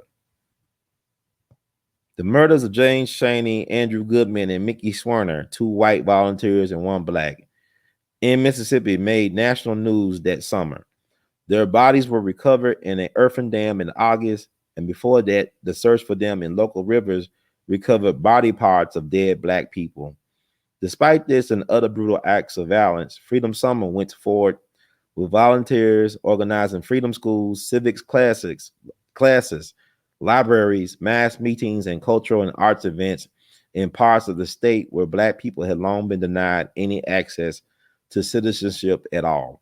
Also in 1964, after black people were excluded from the all-white Mississippi delegation to the Democratic National Convention, Moses helped create the Mississippi Freedom Democratic Party and was part of an ongoing effort with the candidate for Vice President Hubert Humphrey to have their delegation recognized. There's a lot of here. Let me see. Okay, I could read. I ain't that much left. Freedom Summer's enduring influence. Freedom Summer's influence and Moses's persisted throughout the 1960s and beyond. White participants such as Mario Savio organized social justice movements like the Berkeley Free Speech Movement on college campuses that amplified work already being done by black activists. Moses' efforts catalyzed anti-war and anti-imperialism activism within and outside of SNCC and the Black Freedom Movement. Moses decried America's indiscriminate use of force domestically and overseas in the name of freedom and democracy. He linked anti-black violence, poverty, and segregation at home with America's imperial dreams abroad. Years before Martin Luther King Jr. took a decisive stance against the Vietnam War, Moses plaintively asked a journalist, "What do you do when the whole country has a sickness?" He answered his own question through action. He viewed the brutality of white supremacy in the South not as a regional aberration, but as a mirror reflecting the national soul of America. Bob Moses did not escape the tumult of the 1960s unscathed. Moses battled through depression and feelings of defeat, but renewed his political faith in radical social change at every step of the way. For a time, he changed his name to Bob Paris, his middle name, and in 1965, at a SNCC conference in Atlanta held at the Gammon Theological Seminary, announced to stunned colleagues, "I will no longer speak to white people." In 1966, he left America for Tanzania, where he spent a decade teaching math. Upon returning to the U.S., he founded the Algebra Project, devised to offer a high-quality math education to predominantly black public school children who faced innumerable challenges even after civil rights victories. Moses helped to orchestrate. He likened the absence of math education to the voter registration movements of the 1960s. The recipient of a MacArthur Genius Grant, Moses also generously spent time recounting his movement days to younger generations of scholars and writers, including this one, eager to capture the spirit of the times from a figure whose analytical, soaring mind remained grounded in the struggles of the Black quotidian. I spoke with him by telephone in the process of researching a biography of Stokely Carmichael, later Kwame Ture, and found him to be patient, insightful, and perceptive. He answered the questions he undoubtedly heard before as if they were revelatory and fresh. Moses should be remembered as a patriot who endeavored to do the backbreaking labor of registering Black people to vote in places where they live under a feudal system of racial oppression. Small towns run by white families whose legacies could be traced back to antebellum America, where anti-Black violence was normalized as ordinary, mundane even. He confronted, struggled against, and came to understand that changing these circumstances required more than legal and legislative reform. Although these were important ingredients, hearts and minds needed healing, but he knew even that he was not enough. But he knew even that was not enough. We haven't yet reached enough. Moses, as a SNCC leader, anti-war activist, math educator, husband, father, and citizen, set the United States on a better course. We owe him an immeasurable debt of gratitude that can only be repaid by taking action in our own lives to continue his work. Rest in peace, rightful ancestor.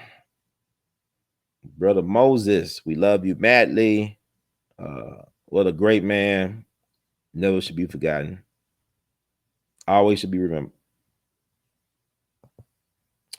So, yeah, I had to just pay that tribute proper to that brother. But there's so much stuff out there on him that we should take advantage of. He should be a household name. Like I said, we don't do right by our true soldiers and people.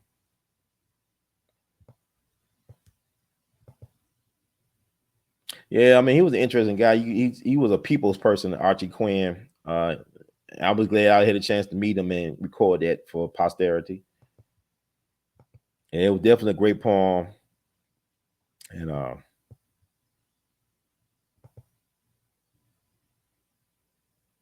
yeah, and she's still alive. She ain't been in jail or prison like Bill Cosby. Carolyn Bryant, she was living in Mississippi. She was living in Greenville, Mississippi at one point. And then they moved her to Carolina, North Carolina. You know, was a historian from Duke University who wrote a book about Emmett Till. I think his name is Timothy Tyson. He said he interviewed Carolyn Bryant, and she admitted that she lied about the whole thing. But what people don't understand is that they didn't kill Emmett Till right away. Like that happened, like the incident happened several days early before they actually kidnapped him from his great uncle Mo's right home. And then they did what they did. Had Emmett Till and his cousins told his great uncle what happened at the grocery store, because it did have something happen at the grocery store, but it was nothing that warranted his death. You understand? They could have sent his tail up to Memphis and caught a train to Chicago. And Emmett Till could have possibly been alive this past Sunday to celebrate his 80th birthday. But his cousins and him didn't say a word to his uncle. And people portray his uncle as being a coward sometimes. But I mean, he tried to reason with the men who took his son, nephew, and he was willing to pay money. And he said, "Look, we'll give y'all money." And I think one of the brothers, J.W. Mallett, asked him how old he was. I think he either said like he was 64 or something like that. He said, "Nigga, if you want to live to be 65, get out of our way." So he tried to do everything he could to try to save his great uncle. I mean, his great nephew or grand nephew, whatever you call it. But you know, we all victims. And like I said, the mayor of Glendora, Johnny B. Thomas, said that his father was the one who pulled the trigger and shot Emmett Till in the head. Willie Lee Loggins, I think his name was. But it's a lot, man.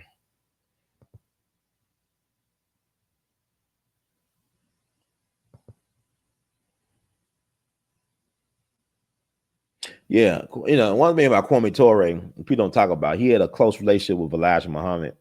He was very respected by Elijah Muhammad. And then Elijah Muhammad also had a lot of respect for Baba Dick Gregory. So people say, well, I thought, you know, because I had interviewed Dick Gregory about, he thought he didn't agree with how Farrakhan was trying to do that boycott, you know, when he had the Millions More movement, and he said we should boycott Christmas. And Baba Dick Gregory was highly critical of the logistics and strategy behind it. And folks assumed that Baba Dick Gregory didn't have no love for Farrakhan, but Farrakhan did his eulogy, did a great job of doing Baba Dick's eulogy when he became a righteous ancestor. Because, you know, you got to understand, Baba Dick had a close relationship with Malcolm and with Elijah Muhammad.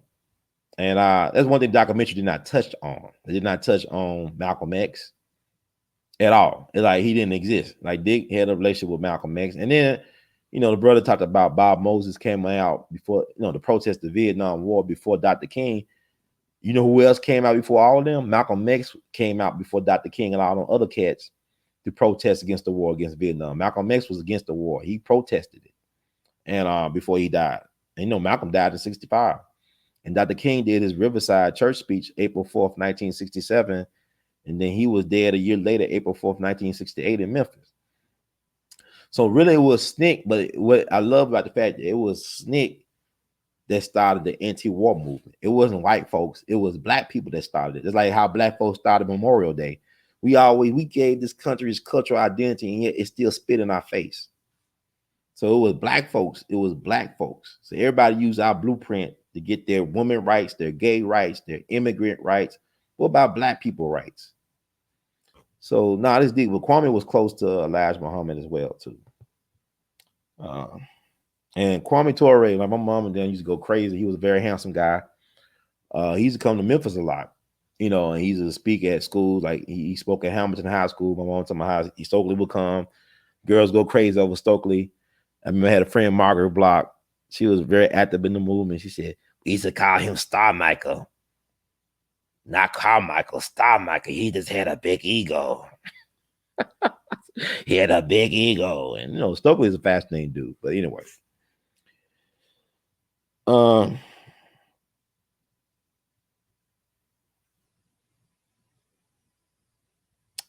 It's interesting. But I guess we could talk about Simone Biles. So much interesting stuff going on. You know, it's about people very critical of her pulling out the Olympics, but you know, she is the GOAT. She's the greatest gymnast of all time. There's no question about it. She has won over 30 medals, proving that she's the greatest. They got moves named after her. I mean, she set the bar so high that even now she can't, surpass the bar, right? And I heard a couple of things about what happened. I'll be honest with you, I don't really watch the Olympics. White folks may be mad because money got messed up. She was the face of the 2020 Olympics, which was postponed a year late. Maybe they had this a year earlier, like how it was supposed to been scheduled. She might have been in a different headspace, right? But because of all the stuff, I mean, everybody's on high alert. It's a lot of anxiety. Like I was telling people, man, it's like so much anxiety, man. Like I'm surprised people ain't having more panic attacks right now. It's like I feel so vulnerable and frail right now because anything could change and happen at any moment. It may help you understand like just the uncertainty in life. Like somebody told me that they had a fear of this. It's like this unknown is so fear. There's so much fear in the unknown, but our greatest hopes and fear lies in the unknown. That's the thing. It's hard to move and to plan things because they talking about lockdowns again and forced mask mandates and all this stuff. I don't know, but I'm saying the world is a different place right now, and so I think what's going on with people like Simone Biles and the tennis player Naomi Osaka, whatever her name is, Osaka, whatever, Sakatumi. No disrespect, but they are embodying what's going on with society right now. People are on edge. People are uncertain about the future. They don't know if they have a sound future or they stand on anything that's sound. So I'm not gonna go too hard in the system because America has never lived up to the idea of respecting Black people and our bodies in our space. They never allow us to have sovereignty over our bodies. Even to this day, we were talking about Henrietta Lacks, right?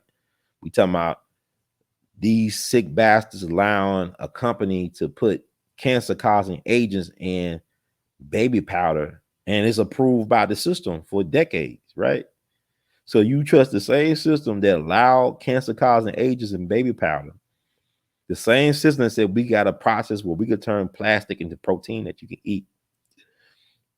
They have your best interest. That's fascinating. And you calling people trust the science? No, know what you're getting into. I keep on telling people science is not what people think it is. I used to think science was this like, science is like, like it's the voice of God. You can't never refute the science. Yes, you can, because scientists don't know everything. I talked to a rocket scientist at NASA. He told me, Ron, science is not what people think it is. We always constantly find out new information. Have to reassess and reconsider things we thought were like actual facts. So really it's educated guessing. But with all that said, so a system will allow certain things to be passed as food product that's not really food, but they say you can eat it and y'all think that's okay. I remember one time, one of my favorite teachers in high school, Dr. Duncan, he told me, if you knew how many roach eggs and rat hairs was in a bowl of cornflakes, allegedly, you would stop eating cornflakes. I mean, you make this stuff in the factory, things happen, a rat can fall into the thing, things happen. They have recall on chicken and all this stuff. Y'all don't know what the hell y'all eating, but we're gonna eat healthy. I mean, y'all living on, look, you can't even drink water. I'm in Memphis when that winter storm happened in February. They put out a water advisory. They told us to stop drinking water, but they said we can't drink the water, right? See, that's Memphis for you. That's a soundtrack to Memphis, y'all hearing. You can't drink the water, right? But you could take a bath or a shower in the water. I said, okay, so you say we can't drink the water, right? But the largest organ on the body is the skin. So we can't drink the water, but the largest organ, which is our skin, is being exposed to the water. So you don't know what's in the water. They talking about we're going to protest a pipeline, right? They want to build a pipeline that ran, and Memphis got great drinking water. We got that spring, a well water, artesian water, whatever. So they want to run they call it the Bahia pipeline from Mississippi through Memphis through the Black community. or the black neighborhoods. So we had a protest, right? You had Al Gore come out, show some passion. Had he showed that passion 20 years ago, he would have been president, but it is what it is. But they protest this, but like as soon as you protest that, they got some other stuff they doing. So many distractions. They got other things they doing, and they doing them all at once, and they've been playing this out for decades to do these things. So by the time we want to protest, a lot of times this stuff is too late because they already initiated the process. So I don't know what I'm talking about, but I do, but I don't. But what? Okay, let me get back to Simone Biles. I'm going all over the place, but with Simone Biles, people mad, and I think she overachieved because she set the bar so high that even she can't achieve it anymore. And she's 24, and people gotta understand. Yeah, she's 24. She's young, but she's been doing this for most of her life, so you know you can get burnt out. She's been doing that. She's been doing that for most of her life, and she's penalized for being great because how she's judged and stuff. Like, you know, people, oh, she didn't know. I mean, she's doing amazing things with her body that defies logic and gravity, but everything catches up with you eventually. I always tell people, Father Time and Mother Nature are undefeated. Yeah, LeBron James, he do what he could do, and LeBron James great at taking care of his body, but he gonna hit the wall like any other athlete. I don't care how great you are, you hit a wall. And I'm not saying that she can't come back and compete, but you know, the next Olympics she'll be 27, and that's old for a gymnast, right? You know, you can't, man. It's certain things I was able to do 10 years ago. I can't do like I used to do. Father Time and Mother Nature are undefeated, but I'm not mad at her for taking care of herself or putting herself first. I mean, because her body has never been protected by this society, by her so-called sport or institute. They have not protected her. They have did her and other athletes a great disservice by just exploiting them like worker mules and stuff like that. The reason why I say this, right? Let me see. Just start closing some of these windows out. I talk a lot. Jesus. Damn. Get through Simone Biles and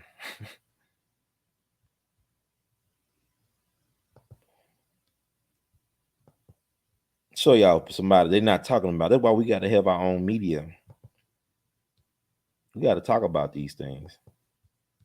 We do ourselves a disservice when we, you know, don't talk about it. It's like to paraphrase Zora Neale Hurston. If you remain silent, they'll have you thinking that you enjoyed them torturing you or doing you dirty. And a lot of us are too quiet. We too vocal about stupid stuff.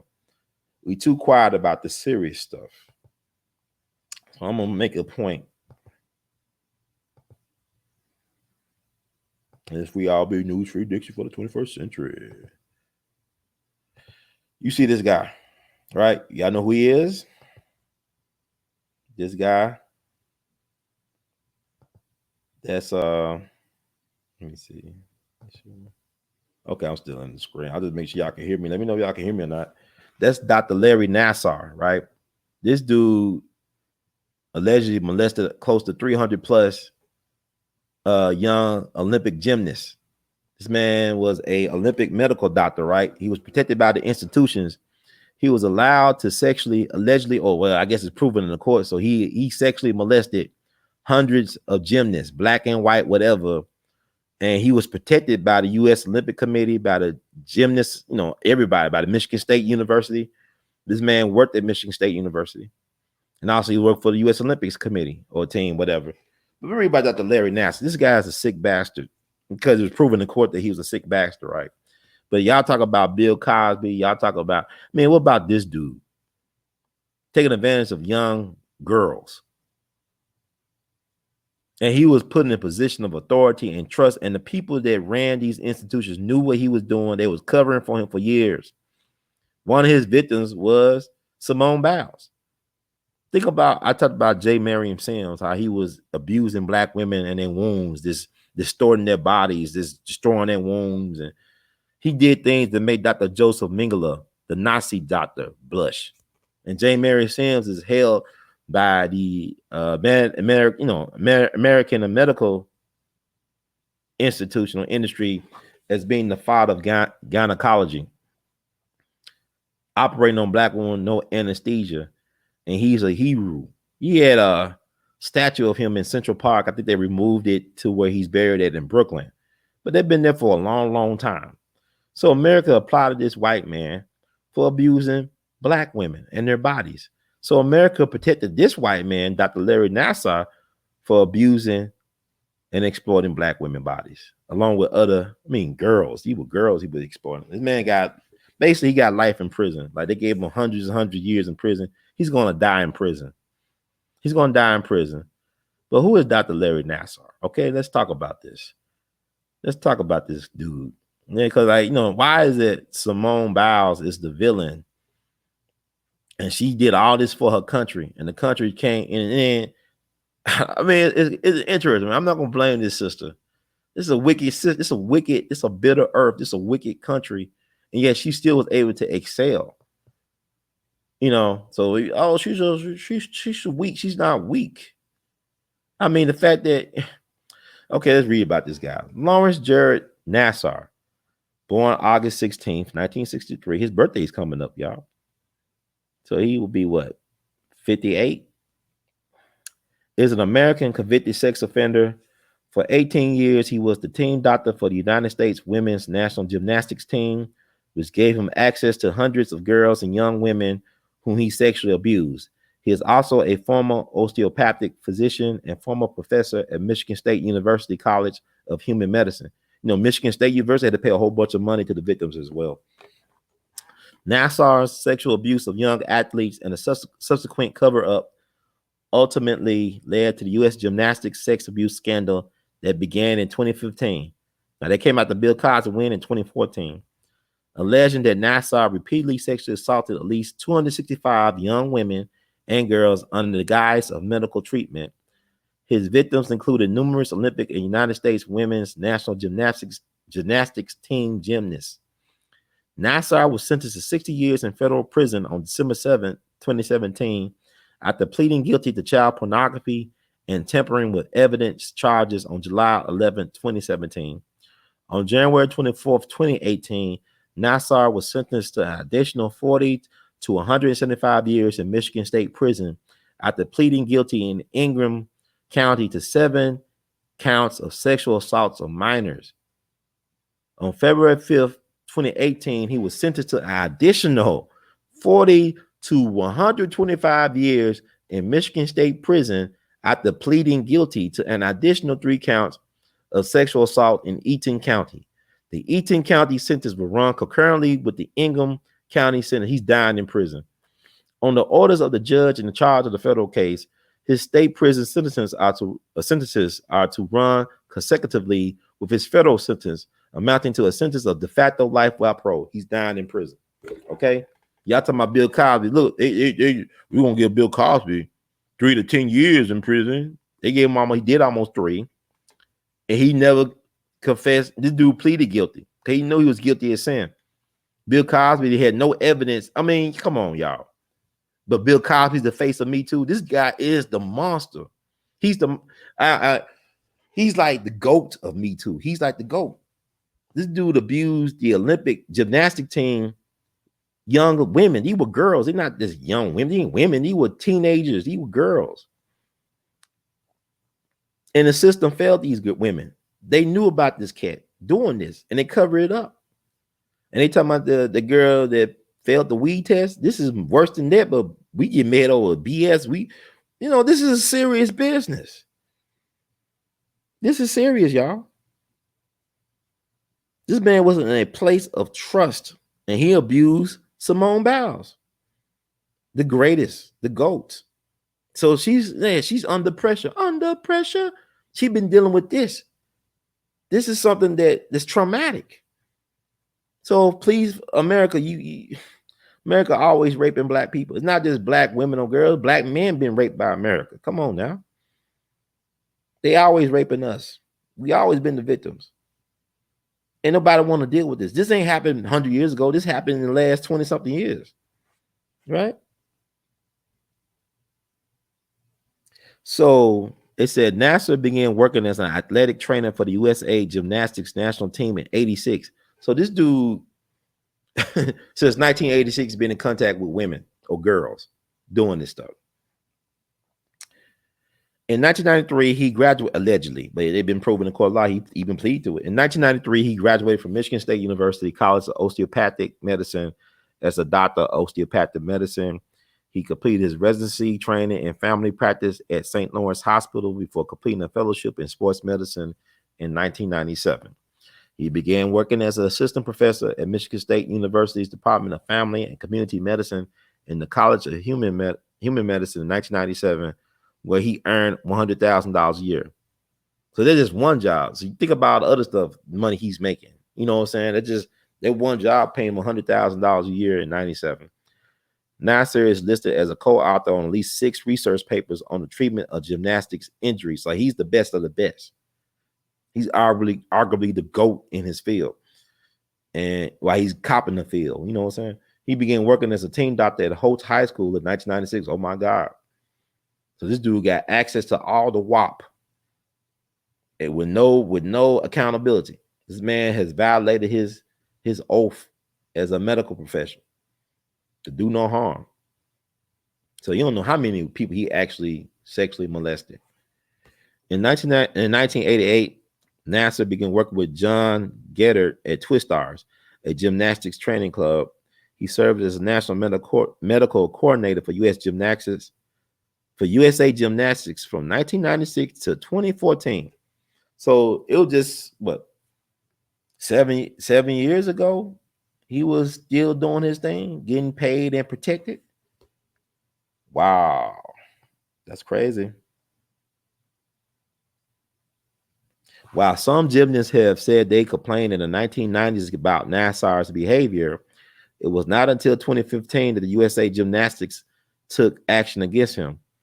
The organization cut ties with Nassar after learning of athletes' concerns. In September 2016, the Indianapolis Star reported that Rachel Del Hollander and another former gymnast has accused Nassar of sexual abuse. He was fired by Michigan State on September 20th after having been reassigned from clinical and teaching duties a month earlier. So, man, this man been doing this for years with impunity. And this now they want to, I guess everybody know about it. It's like, it's like the Tuskegee experiment. It was going on until the Washington Post, I believe, did an article, and that's when it stopped. So the media has failed in this job to alert the public of this menace, of this predator among us. And see, that's how important the media is when they do their job right and exposing the wrongs and righting the wrongs. But it wasn't until the media started talking about it that things were done. Although the institutions knew about his reputation and about the complaints since the 1990s, and they don't do nothing until like the middle of the 2015 or 2014. Come on, man. Oh my God.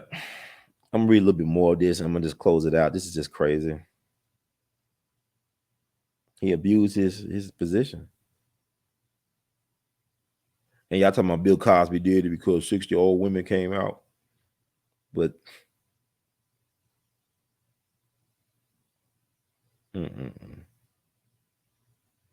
well, in February 2017, 3 former gymnasts, Jeanette Antolin, Jessica Howard, and Jamie Dancer, gave an interview for 60 Minutes in which they said that Nasser had sexually abused them. They also alleged that the emotionally abusive environment at the national team training camps run by Bella and Martha Curley, I think that's how you said it now, I don't really care, at the Curley Ranch near Huntsville, Texas. Now, that's where they keep the death row inmates. That's where they kill people in Texas, at Huntsville. When you're on death row, you go to Huntsville. So they was on death row, killing of their spirit. Gave Nassar an opportunity to take advantage of the gymnasts and made them afraid to speak up about the abuse. Rachel Den Hollander, one of the first women to publicly accuse Nassar, said in court in May 2017 that Nassar had sexually abused her on 5 doctor's visits in 2000 when she was 15 years old.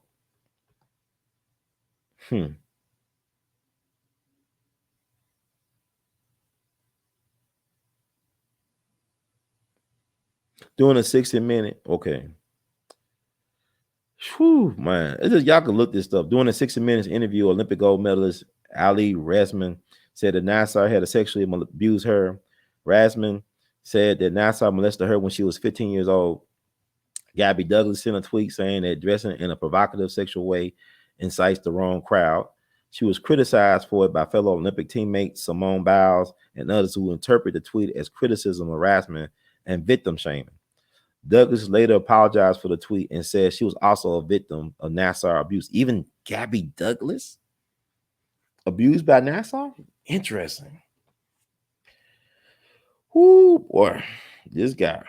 But do you blame Frankenstein or you blame Dr. Frankenstein? He was a monster that was created and fed, the system fed him these women or these girls.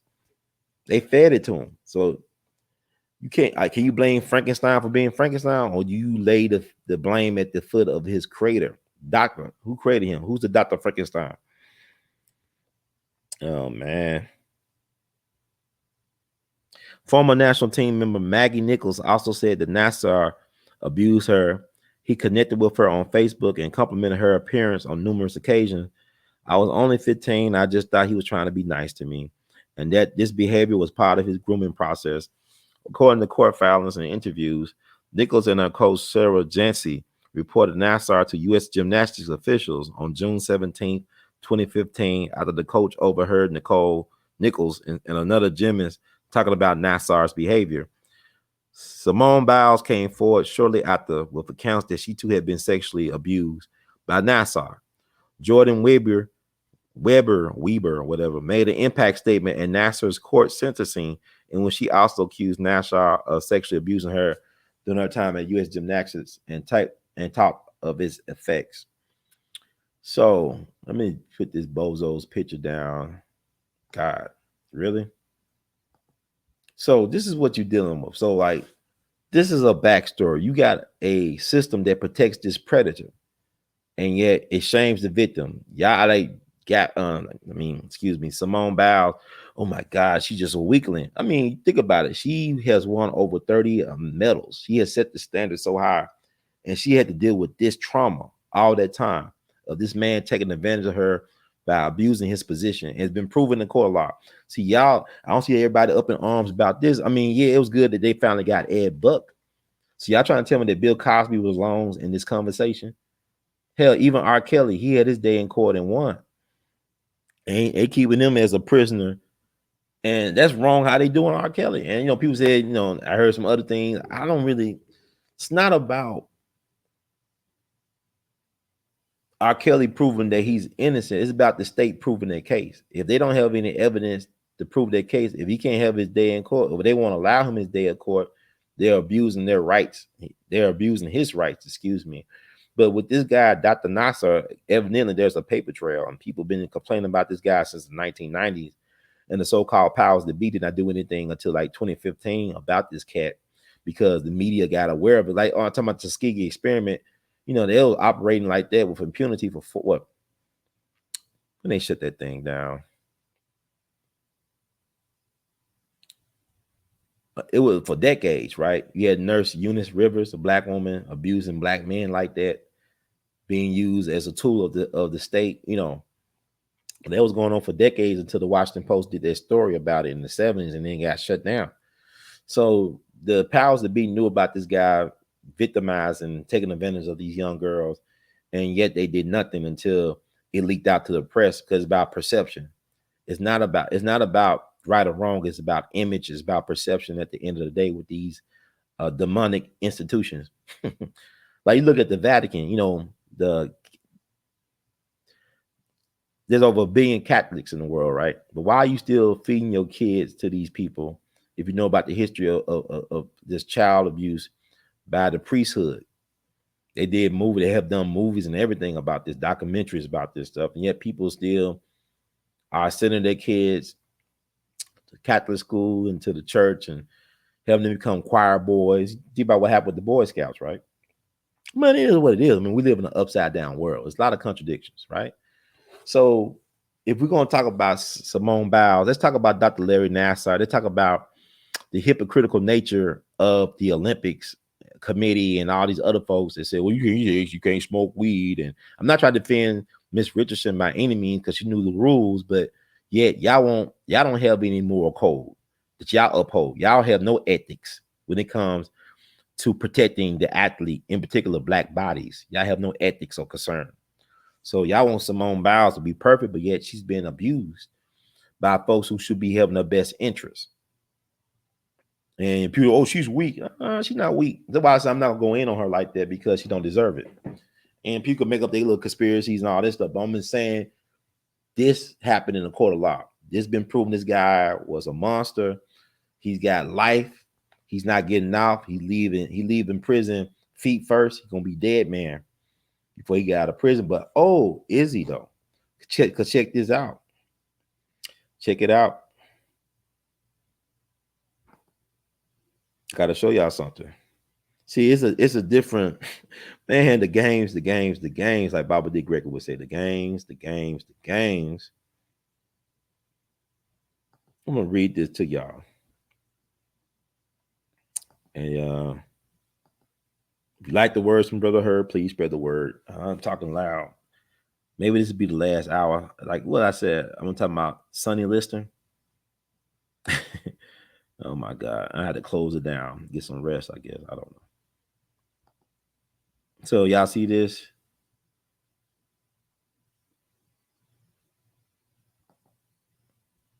Simone Biles' alleged abuser Larry Nassar spends $10,000 in prison but avoids paying victims. This dude got life without parole. How you got access to $10,000?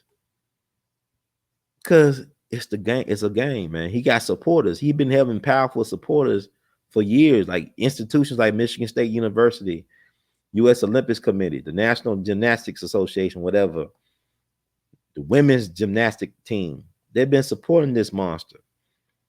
So Simone Biles, alleged abuser Larry Nassar, spends $10,000 in prison but avoids paying victims. Reports say Nassar accused of sexual abusing women under the guise of medical treatment. Okay. So Larry Nassar, the disgraced former U.S. gymnastic team doctor who Simone Biles has accused of sexually abusing her, reportedly spent more than $10,000 behind bars through an account that covers commissionary, email, and phone expenses instead of paying financial restitution to his victims. You know, he probably paying out people to keep him from screwing him or getting, you know what I'm saying? He probably using that money to pay off some of the inmates in prison.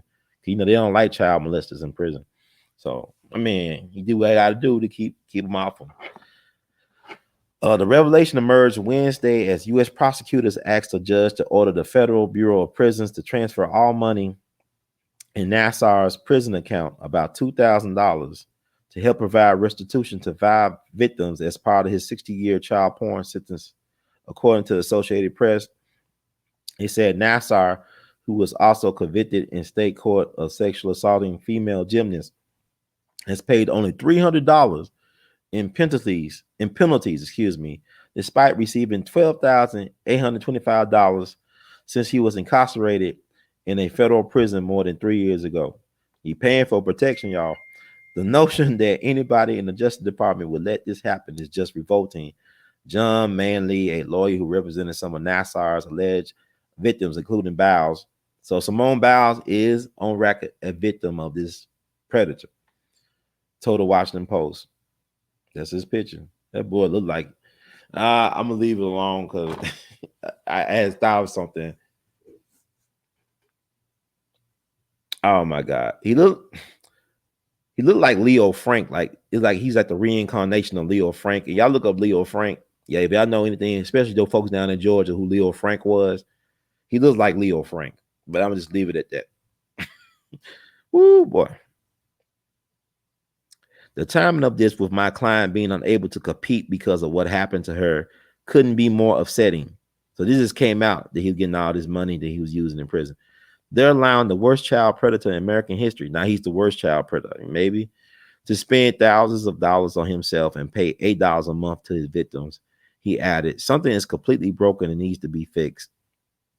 Nassar, who is 57, like his birthday's coming up, still owes roughly $57,000 in restitution and a $5,000 special assessment, according to a motion U.S. prosecutors filed with U.S. District Judge Janet Neff in Grand Rapids. Federal law requires that money Nassar receives in prison be applied to restitution obligation. Deposits that have gone into Nassar's prison account have included a total of $2,000 from 2 federal stimulus checks. And he got a stimulus check. Wow. Man, only in America. From 2 federal stimulus checks in January and March. A 2017 court document linked to Nassar's federal plea requires minimum $25 payment over 3-month periods to cover what he owes in the federal judgments, according to the Washington Post. But while behind bars in Central Florida, Nassar has spent more than $10,000 through an account that covers commissary, email, and phone calls to newspaper ads. Hundreds of girls and women have said that Nassar sexually abused them under the guise of medical treatment when he worked for Michigan State University and USA Gymnastics with trained Olympians. In 2018, Simone Biles released a statement declaring that I, too, am one of the many survivors that was sexually abused by Larry Nassar. It is impossibly difficult to relive these experiences, and it breaks my heart even more to think that as I work towards my dream of competing in Tokyo 2020, I would have to continually return to the same training facility where I was abused. Now, make it make sense. This woman dealing with all types of trauma, and she been performing at this high level. Oh my, there's no sympathy for this woman. She is owed an apology. They should give her a Presidential Medal of Freedom, the highest award that be given to a civilian, because he has represented America well in spite of these woke Olympics. And I'll say that for another show. But this woman been through a lot. And if she never, ever do anything as far as gymnastics is concerned, she's already set the standard. And thank you, Sister Mimi, for your donation. We love you madly. Like I said, I did the show. You like my muse, so to speak. You got me inspired to do the show. So we appreciate you. And love you madly. But man, that is deep. This stuff is deep, y'all. This is deep stuff.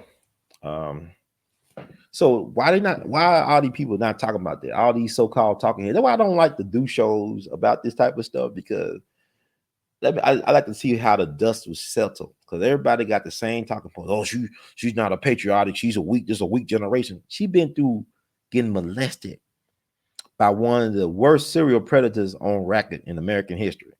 I don't know if he's the worst one. You got to think about slavery and what they did to us. If you want to know about that, look at the movie Goodbye, Uncle Tom, the director's cut. They did a lot of things to us. Then you had the dude at Penn State, the assistant coach with Joe Paterno, who knew about it. Joe Paterno was a college football icon as far as coaching, was at one point the all-time winningest coach, and he died a disgraced man because he was protecting one of his protégés who was screwing boys in the shower. And he best believed he were poor boys, and most likely most of his victims probably been black boys. They don't talk about that. That dude even favored Jeffrey Epstein. So these creeps and get away. You get mad at the Larry Nassars and the Ed Bucks and Jeffrey Epsteins, but they are allowed, they are celebrated, they are protected for their bad behavior because they are associated and in relationships with powerful people and entities and institutions. Because he might not be paying the victims, but the victims got a lot of money. Michigan State University had to pay out, I believe, several $1 billion. They had to pay out a whole lot of money to the victims of Dr. Larry Nassar because he was their employee for a long, long time. So they were accountable. So the victims did get something. They got payouts, but he's got no. I mean, he's being punished already, and there's no amount of money that can make up for all the trauma he has caused, all the pain and hurt. This man was in a position of trust. Some of the world's greatest athletes he abused. What if these women were horses? Would they been like, would this guy, would people have tolerated him mistreating horses like this? White folks go crazy when you kick a dog. A dog could be biting you, but if you kick a dog in self-defense, white folks ready to kill you instead of the dog that attack you. This is a weird place, man. But I just want to put that out there because I don't see nobody really talking about that aspect, that she has a legitimate case for not wanting to compete because this country is disgusting. It's disgusting. Now, I don't know if I could be her father. I would want to kill somebody. I mean, allegedly. I just something about me. It just, oh my God. Something about if you mess with somebody's family, if you really care and love family, if somebody, I don't care if you could be the biggest coward in the world, but if somebody touch one of your kids or your wife or somebody, you ever, I mean, just, man, he's lucky he's still alive. Cause I'm surprised somebody tried to do a Samuel Jackson a Time to Kill on his ass. They're just really, but God bless her, whatever she decided to do. And she got a good black man in her life, a brother from St. Louis, played for the Houston Texans, named Owens, which is interesting. But before I'm his last name Owens, and I want to talk about Jesse Owens tonight because I want to talk about America and how it treats its most patriotic people. We got to talk about it because I don't see a lot of folks too big. Maybe that's why I don't have 100,000 views. I mean, 100,000 subscribers. I don't got a million subscribers. I don't got 100,000 subscribers. Maybe it's just the material I talk about. Maybe I'm just boring, but this is very disturbing, And I want to say what Simone Biles said too. I want to show her. And it's funny. Like I said, I don't want to do a show, but then I want to do a show, and I do the show, and I be on here for 3 hours. Can't get off the show. I'm a strange person. It is very strange, man. It's a lot to cover, and I'm making all this noise. My neighbors, bro. Yeah, man. I just can't win, man. I live in it's like I'm in a Groundhog's Day. Just everything keep on repeating, and it's like I be ahead of people. I ain't trying to brag, but I be on stuff 7 years before everybody else, and now people just catching up. By the time they catch up to me, I'll be all burnt out. I ain't saying I'm Simone Biles goatness or nothing like that, but I'm saying it still take a lot out of you if you're in an environment that doesn't reciprocate love and support, and you doing the work you do, like truth telling. Memphis is weird, and not just Memphis, but Ida Wells. They just put a statue. I'm gonna do an Ida Wells love show. I'm gonna have to do. I love Ida Wells. I'm gonna let y'all know she is my dream woman. But they ran Ida Wells out of Memphis in the South when she was 29 years old. She was just 29 and she had a newspaper and all this stuff. And they ran her out of here because she just told the truth about why they was lynching black people, in particular black men. That they was not raping these white women, that these white women were in consensual relationships with the black men. That a lot of the black men were not criminals, they were business people, like a best friend Thomas Moss, who was lynched, the people's grocery lynching. They ran her out of town. Well, people don't understand. Ida Wells could never come back to Memphis. She never came back to Memphis, not at least as far as we know, because they said if you come back here, we're gonna kill you on sight. You step foot in this place, we're gonna kill you. Because they thought it was a black man that was writing this stuff about lynchings. Because she used to sound her articles out with the name A.L.L. So they thought the white folks, the crackers thought, the white people thought it was a black dude. This is A.L.L. We're gonna kill this nigga. We're gonna kill him. They didn't know there was this woman that was barely, I think Ivy Wells was probably 5'2", maybe 5'4" with heels. She was a short, little petite, little fine, little sexy thing. But she, my thing about Ivy Wells, what I love about her, she had a lot of male friends, but they didn't look at her as a thought. She was no thought. You would never catch Ivy Wells wearing a bonnet out in public. Ivy Wells would never, she came out of slavery, and you never catch her wearing no damn bonnet or no pajamas in public. I don't care if it was the Victorian age. She just had a class about it because she can hang with the fellas and still be respected. You know what I'm saying? Like nobody look at her like, oh, she just, she hang around all these guys.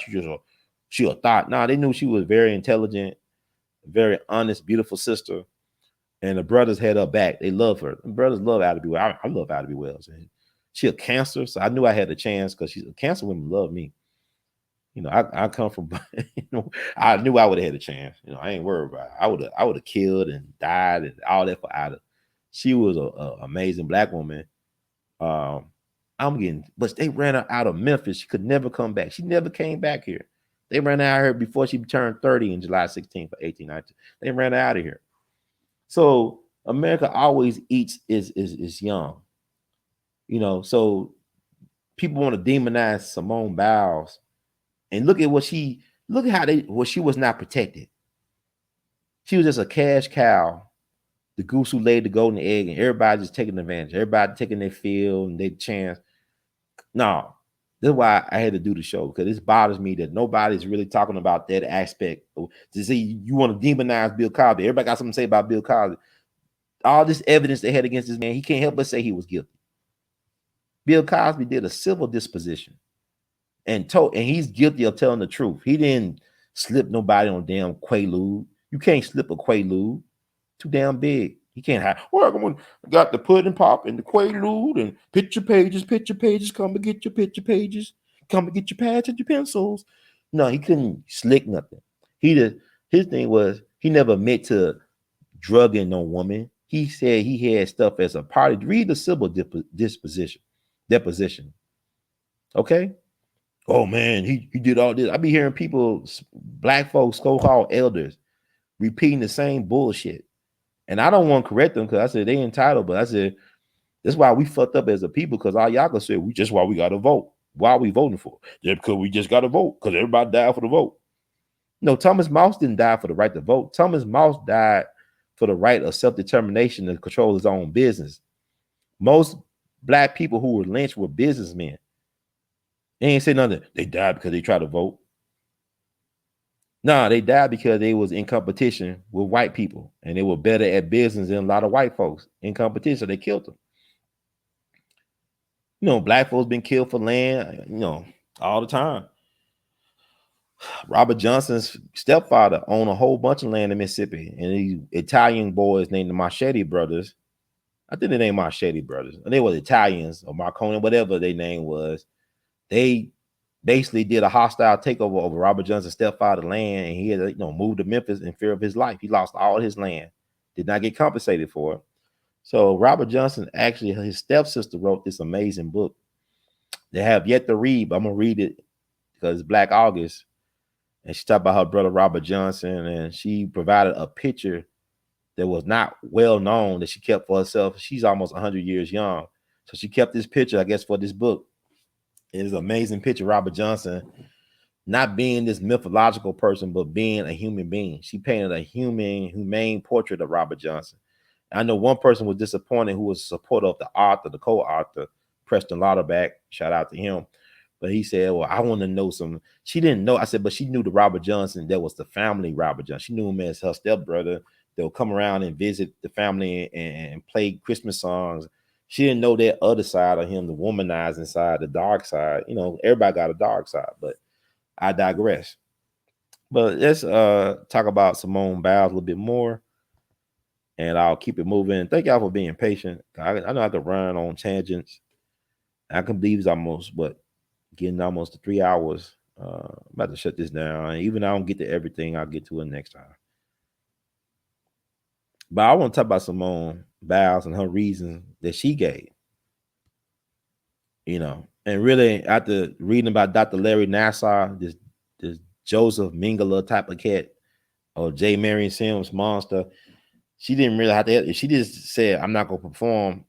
People that would force people just. But she came out and she said she was a victim of this guy and of the system. But I'm gonna read something I think y'all want to consider. I said, it's not just mental health, but there's a lot of other stuff that people ain't talk about that should have been talked about. I'm gonna talk about this phenomenon known among gymnasts called the Twisties. We're gonna talk about that, read a couple articles, whatever, and we'll, keep it moving. So it says Simone Biles has the Twisties. What are they, and why are they so dangerous? Now, listen to what I'm saying. They got a term for this stuff that she experienced called the Twisties. After completing her first vault in the women's gymnastics team competition in Tokyo, the reigning Olympic all-around champion looked worried. Simone Biles didn't seem in pain and wasn't limping or grimacing, but she was seriously concerned. Biles was supposed to do 2.5 twists in the air after launching off the vault, but once airborne, she lost her bearings and only completed 1.5. She immediately knew something was wrong. Y'all hear it? And every gymnast can relate. Biles has since said that the combination of mental stress and pressure leading up to the Olympics have affected her confidence, but more importantly, she felt a disconnect between her mind and body. Her body was no longer doing what she wanted it to do.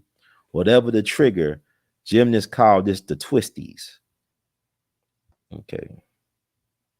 If you say twisties, every gymnast knows what you're talking about, says Jordan Weber, member of the 2012 Olympics gold medal team and now head women's gymnastics coach at the University of Arkansas. It's something all gymnasts experience at one time or another. For Weber, it was when she was 10. She wanted to simply flip forward, but her body automatically twisted and she felt she had no control over it. You get lost in the air. You don't know where you are. You don't know where the ground is. You don't know how many times you're twisting, and you cannot control how many times you're twisting, says Weber. That's the best way to describe it. It's really scary. If you open up and land incorrectly, it's really, really dangerous. What causes the twisties? What causes the twisties varies from gymnast to gymnast. Sometimes they can be triggered if the gymnast is training different twisting skills at the same time. For instance, going back and forth between double twisting elements, 1.5 twists, and triples. Stress could contribute to them, or they could just descend out of the blue for no reason. For Biles, they occurred on the world's biggest stage, and the look of concern everyone saw on her face makes sense. She is doing some of the most difficult skills in the entire world, and if you're not mentally in a great place or help the twisties, then that could be a matter of life or death, says Weber. One wrong landing or landing on your neck could be really, really dangerous. Biles has 4 skills named after her on the vault because she's a GOAT, floor and beam, including the daring triple twisting double backflip on floor exercise. Biles has been actually answering questions on Instagram about the twisties, and it's clear she is experiencing the classic signs. Literally, I cannot tell up from down. It's the craziest feeling ever, not having an inch of control over your body, she wrote. What's even scarier is that since I have no idea where I am in the air, I also have no idea how I'm going to land, or what I'm going to land on, head, hands, feet, back. She also shared a video of herself falling on her back after dismounting on the uneven bars following her withdrawal from the Olympics. For anyone saying I quit, I didn't quit. My mind and body are simply not in sync, as you can see here, she wrote. How Simone Biles could recover from the twisties. How do gymnasts shake the twisties? If they are at their home gym, they have the option of tumbling on a trampoline or landing in a soft pit or softer surfaces. But at the Olympics, there are no such options at the training or competition sites.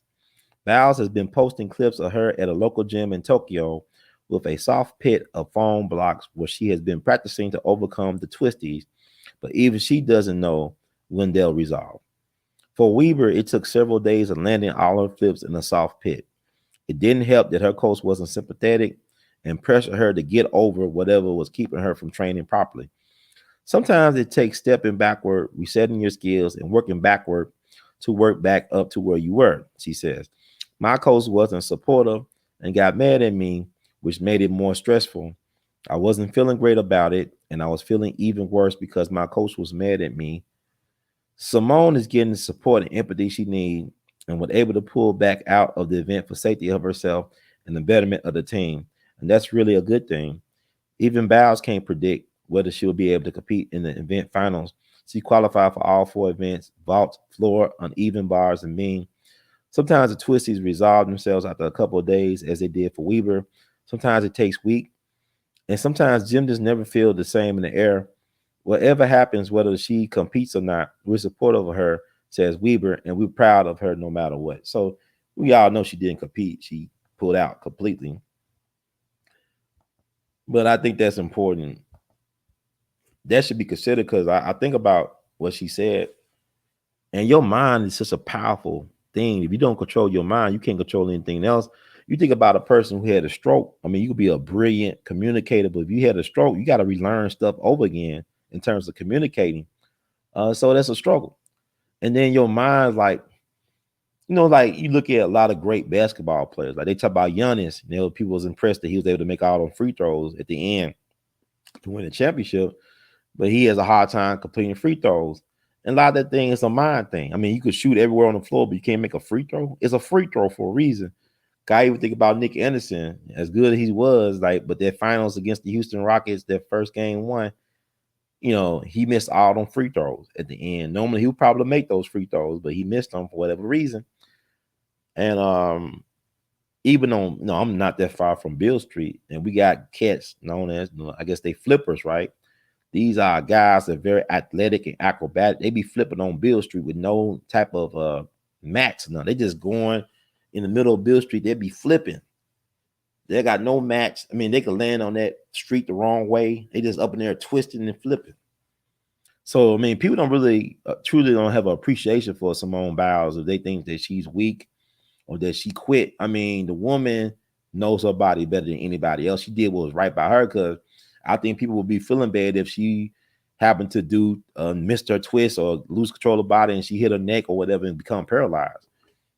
I mean, you think about, one of my favorite football players of all time is Sterling Sharp. Sterling Sharp was on his way. He could have been arguably the greatest wide receiver in the history of the game. But what happened, he took a bad injury during a football game, and the doctors told him if he played again, he didn't know it was that serious. He just knew that he had issues moving his body. And the doctor said, you ever play football again, you become paralyzed. So this guy's one of the greatest wide receivers to ever play. His career was, cut short by this injury. That had he played some more, it would have been permanent. So it is what it is. But did that mean he's sorry or weak because he had to quit because he was protecting his health? Hell no, he was smart. Because nobody cares. Because I remember when Patrick Willis, the great San Francisco 49, when he retired, and people thought he was crazy. But he said, man, this ain't worth it, man. He's like, what good if it for make all this money? And I can't remember if I played football or not later on because of CTE. I can't recall if I ever played football. And I'm not even 50 yet. You know what I'm saying? So what good of the having it? So you got to do things. And I remember like Andrew Luck. Andrew Luck was a great quarterback, right? For the Indianapolis Colts. He was the successor to Peyton Manning. And he quit. He kept on getting all these concussions. I mean, and the Colts let him keep his money and he earned it. People, well, look at Peyton Manning. Peyton Manning had to get his neck reconstructed. You better know when it's time up. You better learn. You better, take care of yourself. Self-preservation is the number one rule of nature. So I wish her well. If she ever come back, she don't come back. She set the bar real high. And like the fact that she, I still think she went out on top, And you think about the backstory, what she dealt with the Dr. Larry Nassar. See, it's shame on the Olympics, shame on everybody, all the institutions that took advantage of this young lady and let her down and won't have her back because this is ridiculous. I'm not going to shame this woman. And that's it. I think, but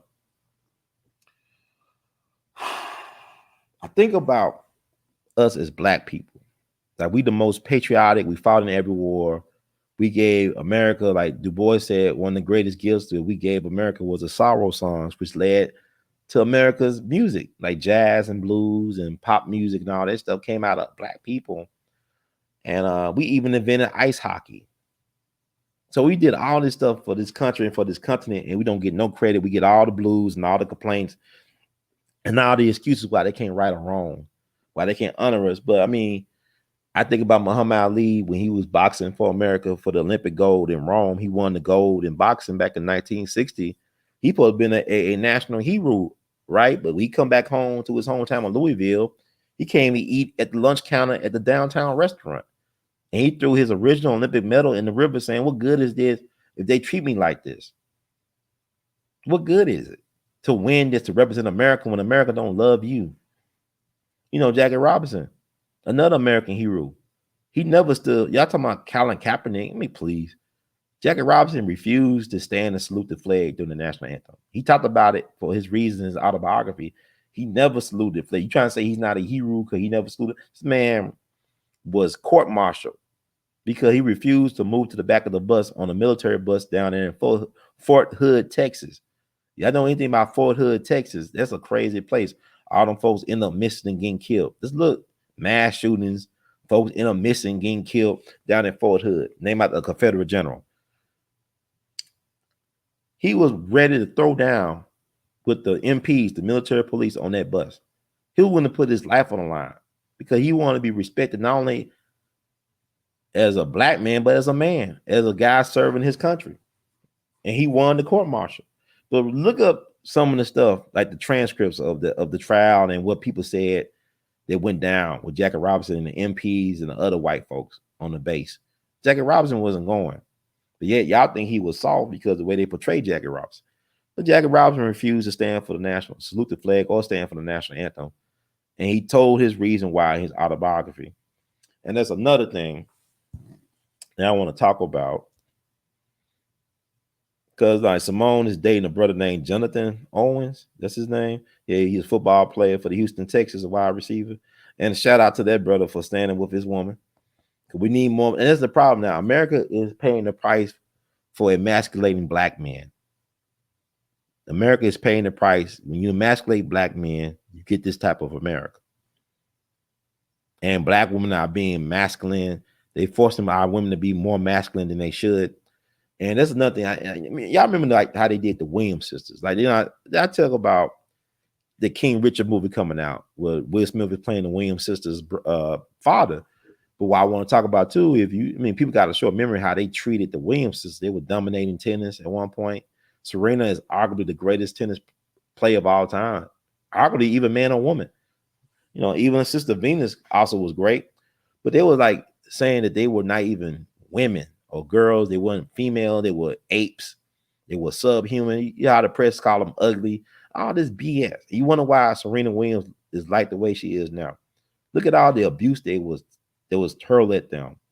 But it was that black father that gave them that confidence. Black men, you are needed in the home. We need more black men to be stand-up men.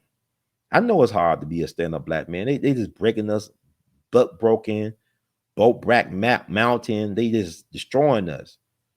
They trying to break us down, but black men, we need to rise up. I asked somebody, I said, are black men the only group of men afraid of their women? But you know, you gotta look at the women. Y'all raising these boys not to be men. And Judge Joe Brown talking about we need the Spartan mother spirit where you raise your son to be a man. You say you go out the war, if you gotta die, but you be a man. And we don't want our boys to be men, and we wonder why we can't find a qualified man to start families with, because we encourage men to be weak or males not to be men. It's a emasculation project. It started way before this Lil Nas X psyop. And I talk about Lil Nas X. Lil Nas X, I say he must be like the Black Liberace or something. But one thing he does well is that he's a hell of a performer. Whatever you think about him, he performs at a high level and his songs are catchy. And I'm gonna leave it at that for now. I'm not gonna get too deep into it, but yeah, I mean, our black men are MIA. We the most disrespected group of people in America. I don't care what Malcolm said. Y'all can go back there. Malcolm ain't living in 2021. That was back in the 60s when Malcolm said that. In 2021, the most disrespected group of people are black males. And I want to see some. I talk about Jesse Owens. I don't know if Jonathan Owens is related to Jesse Owens or not. I want to clip a myth. I got this platform about the truth about the 1936 Olympics and Jesse Owens and Adolf Hitler. About the truth. It's the truth, y'all.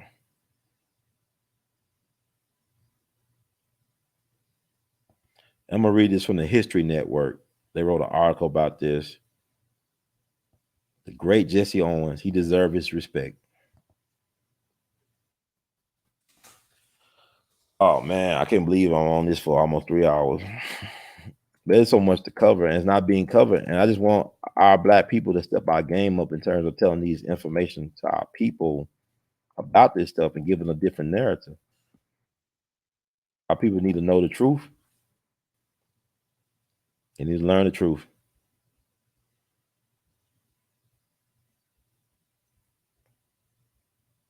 It's interesting.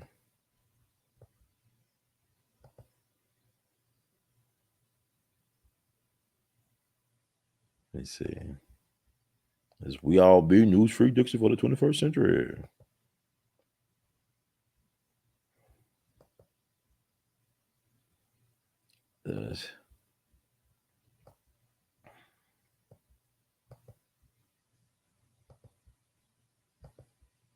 And thank y'all for being patient. Well, how long have I been on here? Almost 3 hours. Jesus Christ. I'll start breaking up these live streams.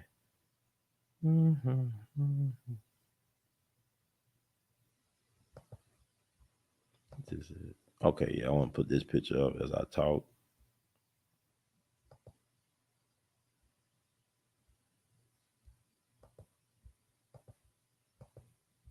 But I'll read what the History Network had to say, and we'll talk about that a little bit.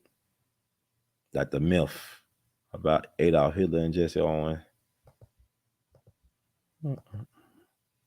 Close some of these windows, and thank y'all for being patient once again. Give y'all good people the news.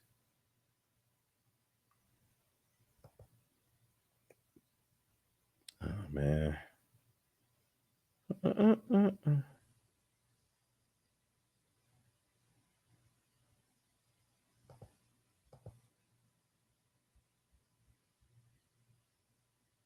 So Jesse Owens was the first person to win 4 Olympic gold medals and one Olympics. There's a 36 Olympics in Berlin, Germany. And read this from the History News Network.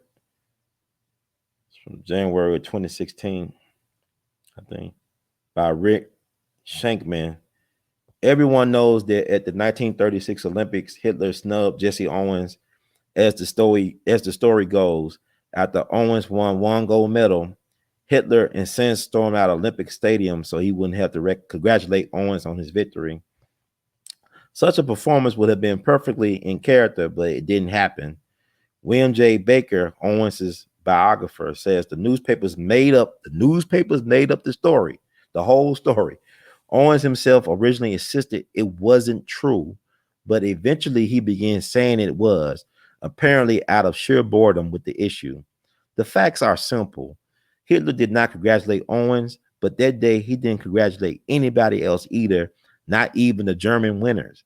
As a matter of fact, Hitler didn't congratulate anyone after the first day of the competition. That first day, he had shaken hands with all the German victors, but that had gotten him in trouble with the members of the Olympic Committee. They told him that to maintain Olympic neutrality, he would have to congratulate everyone or no one. Hitler chose to honor no one. Hitler did snub a Black American athlete, but it was Cornelius Johnson, not Jesse Owens. It happened the first day of the meet. Just before Johnson was to be decorated, Hitler left the stadium. A Nazi spokesman explained that Hitler's exit had been pre-scheduled, but no one believes that. Several other misconceptions about the 1936 Olympics are prevalent. Not only was Owens not rebuffed by Hitler, Owens wasn't shunned by the German audience at the Berlin Stadium either. Baker reports that Owens was so captured the imagination of the crowd, it gave him several ear-shattering ovations. Owens had been prepared for a hostile reception. A coach had warned him in advance not to be upset by anything that might happen in the stand. Ignore the insults, Owens was told, and you'll be all right. Later, Owens recalled that he got the greatest ovations of his career at Berlin. Another popular belief is that the games mark a humiliating moment for the Nazis because a few blacks walked away with a fistful of medals, while Hitler had predicted the Teutonic lads would be the big winners, proof of the Superman abilities of the white race. In reality, the competition was anything but a German humiliation. It is forgotten that Germany managed to pick up more medals than all the other countries combined. Hitler was pleased with the outcome. So there you go, folks. Don't let these movies from Hollywood tell y'all to lie. Don't let them tell you lie, okay? You know what upset Jesse Owens though? That his own country snubbed him. Even though he was the first person in the history of the Olympics to win 4 gold medals in one Olympics, Franklin Roosevelt did not invite him to the White House. He didn't invite none of the black athletes from the Olympics to the White House. And that's what Jesse Owens said. Who really snubbed me was not Hitler. It was Franklin Roosevelt, the president of the United States of America, the country I represented. That's who snubbed Jesse Owens. No, I think Franklin Roosevelt felt that he didn't want to honor him in the White House because he might offend the Southern Dixiecrats, Democrats. No, this is the same dude that didn't want to pass an anti-lynching bill to protect black people. But you see how quick Joe Biden passed the anti-Asian racism bill, whatever it is. Even his wife said, you need to help pass this anti-lynching bill. Eleanor Roosevelt, he didn't do it. So that would upset Jesse Owens that he was not invited to the White House. I think Hitler so-called snubbed him. But they don't talk about that in our history. It's like with Joe Louis. You know, he fought Max Schmeling, the German. And FDR said, we need your hands, your fists, Joe, to win the war effort or to win against the Nazis. And what people don't understand that Franklin Roosevelt, at first, he wasn't a great admirer of Adolf Hitler. This is documented. You can go back in time, read the newspapers of the time when Hitler got into power. Roosevelt was a great admirer of Adolf Hitler. So, I mean, it's funny how they switched the history. You know, but Jesse Owens felt like his own country snubbed him. And he said that was the greatest ovation he got. He got the greatest ovation from the Nazis. And they reduced Jesse Owens to racing horses over here. You know, I mean, this is before Simone Biles. At least Simone Biles got a bag. I think she's a multimillionaire. But okay,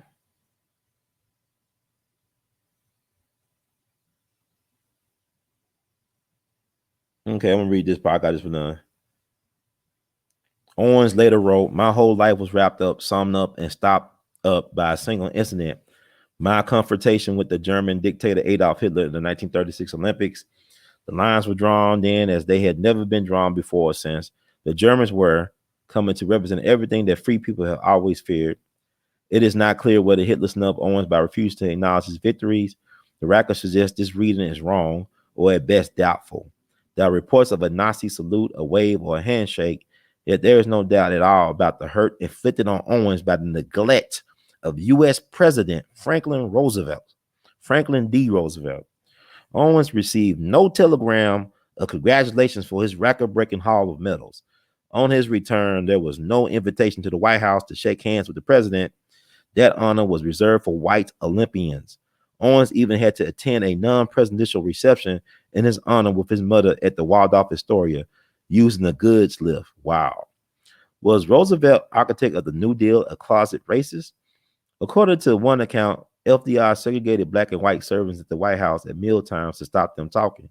He appointed Hugo Black the Supreme Court to the Supreme Court in knowledge that he had been a member of the Ku Klux Klan. He neither enacted nor supported legislation to outlaw lynching. Oh my God.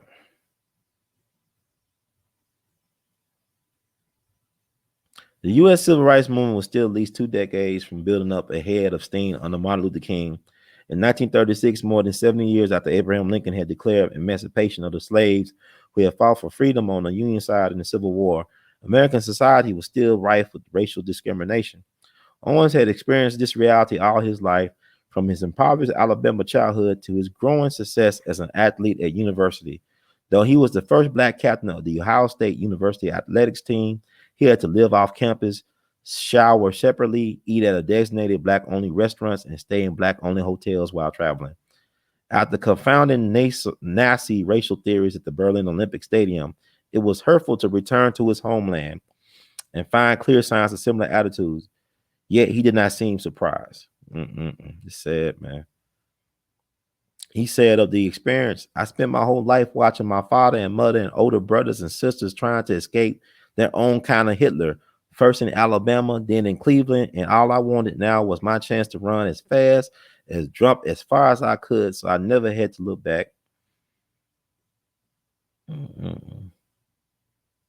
If I just could win those gold medals, I said to myself, The Hitlers of the world will have no more meaning for me, for anyone, maybe. He maintained a kind of detachment. I wanted no part in politics, and I wasn't in Berlin to compete against any one athlete. The purpose of the Olympics, anyway, was to do your best. As I learned long ago from Charles Rowley, Owens' coach, the only victory that counts is the one over yourself. As America began to change post-war, Owens was happy to capitalize on his achievement by working as a sporting ambassador for the government. He accepted well-paid corporate jobs and made a good living as a motivational speaker. He had complained soon after losing his amateur status post-Berlin. A fellow desired something for himself. He believed in the ethos of sport, its power to transcend politics, and yet by 1972, he could also write in his book, I Have Changed. I realize now that the militancy, in the best sense of the word, was the only answer with a black man concerned. That any black man who wasn't militant in 1970 was either blind or a coward. Okay, so there you have it, folks. That's Jesse Owens. Man won for. I mean, they ain't talk about how he was racing horses because they did a biography of Jesse Owens before the one they did, I guess, Race that came out. You know, the pretty how they did it, like the Jackie Robinson. Jackie Robinson did his own biopic. He starred himself. Muhammad Ali played himself in his biopic before Will Smith. Y'all should check those out. They should be online. You know, while you still can. But Jesse Owens was racing horses. So that article talking about him racing horses and shit or stuff, you know. But there you go, folks. So y'all made it Simone Biles. Look how this country treat its best of the best. Joe Louis was a patriot. This man fought free boxing exhibitions for Uncle Sam. Now, this man, he defeated Max Schmeling the second time. They faced each other, and that put been a victory for America, democracy over fascism, right? This man fought free boxing exhibitions. This guy recommended Jackie Robinson for officer training class. He's the reason why Jackie Robinson was able to become a lieutenant, because Joe Louis gave a recommendation that they should train him. This man donated $1 million to the American government, and this evil, wicked system used the IRS to destroy Joe Louis. This man gave free patriot. Joe Louis is buried in Arlington Cemetery. This is how they treat black people. Patriot to the end. He also was from Alabama, just like, you know, Jesse Owens. Alabama is like Mississippi. A lot of great people come out of Alabama. People want to shit on the South. These country folks got gifts to offer the world. You know, Alabama, places like Alabama, Mississippi, and Georgia, other places, the Carolinas. You know, this country would not be what it is without the South. So I ain't gonna even argue with nobody about this. This is what it is. But these people were patriots. This is how they treat us. They never loved us. We loved this country ever since we were born. They never loved us. If this is how they treat us, if they treat our best like this. So even as much as I love Muhammad Ali, Sonny Liston should have been black people's hero. Y'all talking about George Floyd, Judge Joe Brown, talking about George Floyd, 6 foot, all this. He didn't do nothing. He just took it. Just choked out by a dude about 5'7" and 150 pounds. But here's the thing. They got y'all hating Sonny Liston. Sonny Liston was the man. Sonny Liston, he was white America's worst nightmare. I'm going to tell you why. Sonny Liston is from Arkansas. He was raised outside of Forest City, Arkansas, which was founded by the Klansman Nathan Bedford Forrest, the Civil War general and slave trader. He used to be buried in Memphis. He was raised in Forest City, Arkansas. Sonny Liston was the number 24 of 25 children. He was number 24 of 25. His father used to abuse him. Y'all talking about some Joe Jackson. This man used to be worked as a work mule. His father would put a plow on him, and instead of using a mule, he would use Sonny Liston to plow the land. And he used to whip Sonny Liston on the back. He had them marks on his back. So Sonny Liston was a slave. And he was functional illiterate. He never learned how to read and write. What's interesting about Sonny Liston, nobody knows when he was born, and nobody's really sure when he died. He's an enigma. Sonny Liston is a true enigma. But what I love about Sonny Liston is that he was a man. You know, they said Sonny Liston had probably the most powerful left hook in the history of boxing, a jab. You know, he just man had hams for hands. This man was a freak of nature. He had an arm reach of 86 inches. This man was built. He was like, if you're gonna build a heavyweight champion, you want a person with the physique and all that stuff like Sonny Liston. And he had a look about him. But what I like about Sonny Liston is that he used to beat the shit out of police. I'm joking. Not beat the shit. Okay. When police try to abuse him, he will whoop their ass. No, let me take it back. Whoop their. When police violated their duties, he'll put them in their place. Like when he was in St. Louis, his white police officer called him, you know what they call us. And Sonny confronted the police officer. The police officer pulled out his gun, and Sonny knocked that gun out and knocked the hell out. He beat the hell out. He bust that dude's kneecap. This man was known for beating up on police that disrespecting him. He didn't take the ass whooping. He gave ass whoopings. It reminded me of that scene in Cotton Club, right? The dude, the stuttering boxer, to take the ass whooping. Beat that ass. So Liston was doing that. I mean, he ran out of St. Louis. He was beating up so many police officers in St. Louis. This is like, you got to think about St. Louis. Remember Mike Brown and Ferguson? We all crying and snot come out our nose. Don't, hands up, don't shoot. No, he said, have hands, we'll fight. Y'all talking about hands up, don't shoot. Sonny, this said, have hands, we'll fight. I got them hands and I will fight your ass. So Sonny was beating the hell out of the police. Then one of the top police officers, I think he was a police chief, he took Sonny Liston to the edge of town and put a gun to his head and said, nigga, don't ever come back here. We'll kill your ass. So Sonny Liston went to Philadelphia. They ran him out of Philadelphia.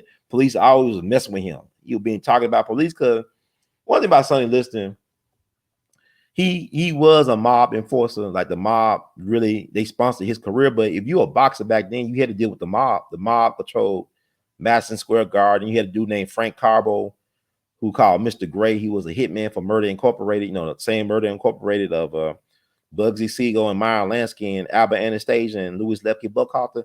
That Murder Inc. He ran boxing for a long time. So Sonny was a product, because the St. Louis mob, they got him out of prison. They trained him in the mob. Frankie Carbo, they controlled his career. But he was a hell of a heavyweight. But he wanted to be the people's champ. But the NACP thought he wasn't proper enough because, he was a jailbird. He couldn't read or write. And they thought he was a monster. He was demonized in the press because he didn't trust the press. He loved children because children wasn't like, he had a love for children and old people because they was not threats to him. He was kind of like a prototype for Mike Tyson. And so y'all should look at some documentary on Sonny Liston. It's worth looking at because Sonny had a very fascinating life. And he don't get the credit he deserved because I love Ali, but Sonny Liston, people don't understand, he stood up for his, like the fact that he was stood down to police and respect his manhood. I mean, y'all, we making heroes out of people that no disrespect, then y'all making heroes. Oh, I'm a victim. No, Sonny Liston, I ain't gonna be nobody's victim. You ain't gonna be beating the shit out of me. If I got these hands, we'll fight. Y'all talking about I'm not my ancestors. Y'all, most of us wish we were Sonny Liston. Got them hands, we'll fight. But Sonny Liston had an interesting life. Like he went to Las Vegas. I had no idea that he was running a heroin ring on the west side of Las Vegas with Charlie Parker's former trumpet player, Red Rodney. See, they don't talk about that. Red Rodney used to play trumpet with Charlie Parker on some classic recordings. If you're a jazz head, you know who I'm talking about. Clint Eastwood did that bullshit movie Bird. Because I used to love Bird until I found out the truth about who Charlie Parker really was. And Clint Eastwood did a bullshit hit job on Bird. You know what I'm saying? Because they had like he was just a junkie, not explaining why he got sprung and all that. But they had a dude playing Red Rodney in there. Here's a picture of Charlie Parker sitting with Red Rodney. But Red Rodney was a Jewish gangster. He was a gangster, man. I didn't know. Later on, he became a gangster. He was running the drug trade over there in the west side of Las Vegas with Sonny Liston being his enforcer, allegedly. So look at these documentaries, but we got to re-look at Sonny Liston. Because he's like DMX. Like people say it's a tragedy. No, he's a miracle. I know he died weird and nobody know where he was born and he was functional literate, but think about it. This dude came out of nowhere to become the heavyweight champion of the world. To me, that's a success story. And if you look at his boxing record, he's arguably He could be quite possibly the greatest heavyweight who ever fought. I know y'all talking about Ali and Jack Johnson, but this dude was a beast. That's why nobody thought that Ali would beat him. And people complain about Sonny Liston. They say he quit when he first faced Ali. He ended up sitting in his corner and saying, "I'm through." And folks said, if you're a heavyweight, if you're the champion of the world, you supposed to go out on your shield. I don't care if you hurt. You fight until you can't fight no more. But Sonny said, "I was through. I had enough." Because Sonny underestimated Ali. Like a lot of people, they underestimated Ali. Because Sonny, it's like Sonny Liston was like how Mike Tyson was before he was knocked out by Buster Douglas. You understand? That's how Sonny Liston was the prototype. But Sonny Liston had like the physique. If you was gonna build a perfect heavyweight champion, you would want the physique of Sonny Liston. Man had an 86-inch arm reach and he had these big ass hands. So I think I'm gonna end it tonight. I think I gave y'all a lot. I think. I don't know. I could talk all night about stuff, but I just want to put that out there. God bless Sonny Liston, man. God bless. He one of my heroes now because he took on the police and he ain't have no gun. He was beating the hell out of police. He beating the shit out of police. And you know what? I think about the police, right? Sonny Liston was known for cracking the police heads, and they used to harass him everywhere he went and stuff like it. But Muhammad Ali was trained by a police officer, a white police officer in Louisville, the same Louisville where the police killed Breonna Taylor. So it's funny how the universal God works and how he moves people to do things. That's why I'm going to do another show about stuff. But yeah, I think that's enough for tonight. And I hope it came in clear and it wasn't too much problem. Yeah, he was countryman strong. That dude was from Arkansas. But I said his daddy used him as a work mule, though. He used to plow the field. And he nobody know how old he was when he died. And it's like he was murdered, because nobody dies a natural death in show business. And no black man dies a natural death in Las Vegas. So many black men who died in Las Vegas. I think about Tupac. I think about Prodigy from Mobb Deep, B.B. King. This great jazz saxophonist named Wardell Gray. They found his neck broke out in the desert back in the early 50s. And Wardell Gray was a great tenor saxophonist. He was up there with Dexter Gordon and stuff. He died. They don't know how he died. They just found his neck. He had a broke neck in the middle of the desert out there in Vegas. But no black man dies a natural death in show business. That's for sure. Even if Breonna Taylor, all this stuff, don't you know that they gaming all of us? People say on side, y'all know what a psyop is. Y'all know what a false flag is. It don't mean it didn't happen. Because they are killing people. They are killing folks. So I tell y'all about Jesse Owens. I think I tell you everything I'm gonna tell. I kept to my word. But yeah, y'all need when y'all talk about Simone Biles, put some respect on her name because talk about that monster, that degenerate Dr. Larry Nassar too. Talk about how the institutions that supposed to represent excellence and fidelity and ethics, how they betrayed Simone Biles and so many other girls in the name of the cash cow. So I mean,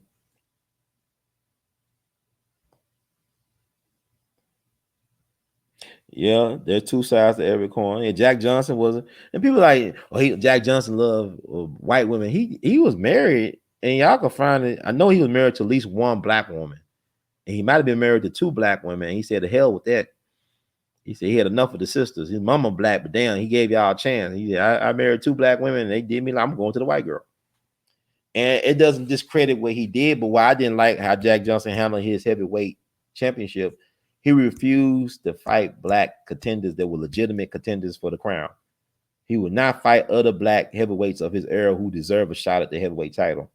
And that's unfortunate. So to me, that's a stain on his legacy, but he still was a great. Because to me, Floyd Mayweather is Jack Johnson's revenge. I look at Floyd Mayweather as Jack Johnson's revenge. So Jack Johnson was a great defensive specialist. But I didn't like the fact he didn't give other brothers a chance, like he gave them Great White Hopes a chance to fight.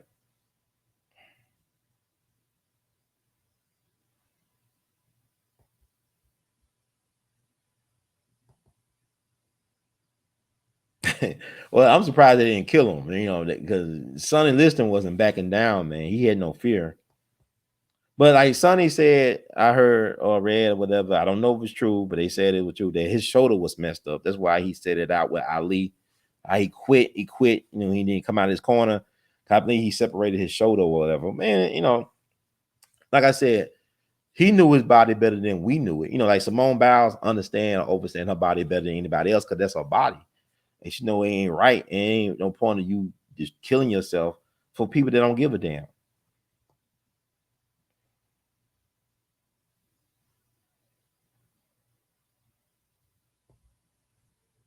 Hey, we got some interesting people in the chats.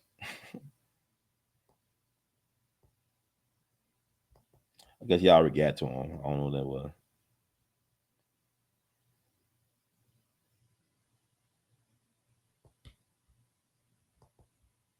Wow, that's sad. If that's true, I mean, wow. This man was the first Olympic athlete to win 4 gold medals in the competition in Olympics games. Yeah, I don't really care for sports right now. And also, Jackie Robinson' brother competed in the 1936 Olympics too. He ended up being a janitor out in California. I think he was a janitor. I mean, what's the point? I mean, it's like it's different now. I mean, you got even this Sha'Carri Richardson girl.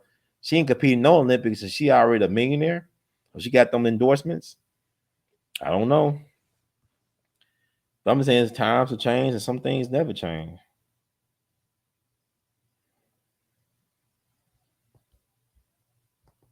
Well, it's not that he didn't want to shake Jesse Owens' hand. He didn't shake nobody's hands after the first day.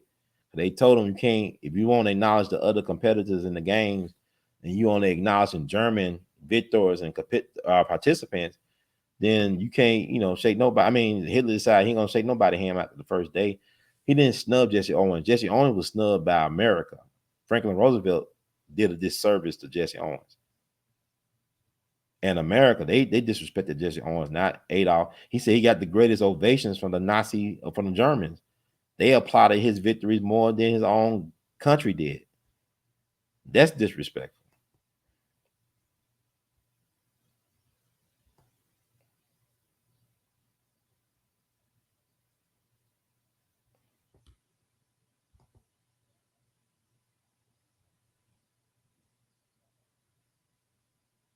Yeah, I mean, it's, you know, it's like America is interesting.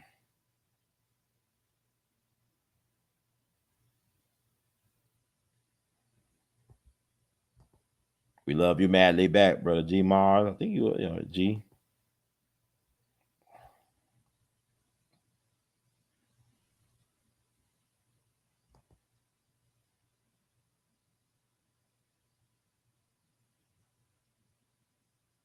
I mean, to thy own self be true. Know thyself.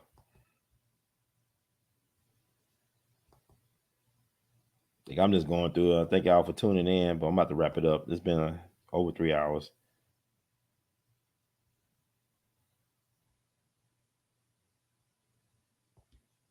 Thank you, Sister Mimi. I receive it. I'm never boring, huh? Thank you for the donation. We love you madly. Yeah, she was a game changer. I love Attitude. I'm gonna do a love letter to her as a podcast. I got some Attitude Wells t-shirt available. Thank you for receiving. We love you madly, Ed J.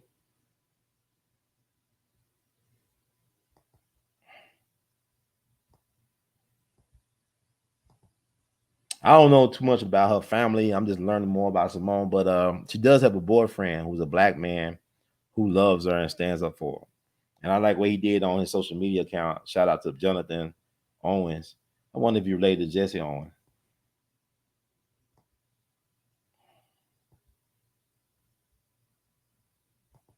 Yeah, Sandusky, Jerry Sandusky. Him and Jerry. Is it Jerry Sandusky? I know it's Sandusky, right? Him and Epstein look so alike. It's like they related or something. Yeah, I mean, that's why you know the victims had to be black because they only talk about the victims like they human or they even existed. Jerry Sandusky, thank you, Bug. Yeah, Sandusky. I couldn't think. I was say Jerry Seinfeld.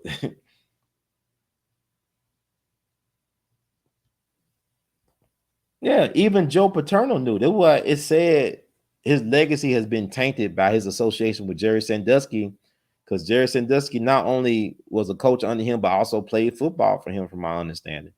So Joe Paterno, Papa Joe, knew about this. They didn't give a damn. So Penn State is guilty. All of them guilty.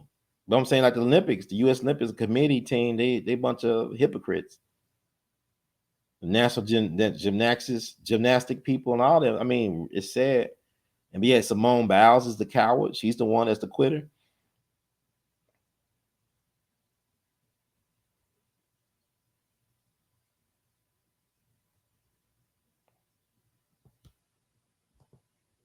I think I heard about that, but he died, right? Did he die? That guy, before they could do anything? I think I heard something about that. It's so much, man. I'm sure there's more. I'm sure there's even more sinister stuff going on that we know. Now, I know that there's more sinister stuff that we have no idea about that's going on right now. It's sad. It reminded me of that movie Basketball Diaries with Leonardo DiCaprio, and his basketball coach was played by Bruno Kirby, and dude was trying to screw him. He thought he was just like a father figure. This dude was trying to screw him. I gotta look at Basketball Diaries again. I think it's based on a true story, and it's not that hard to believe.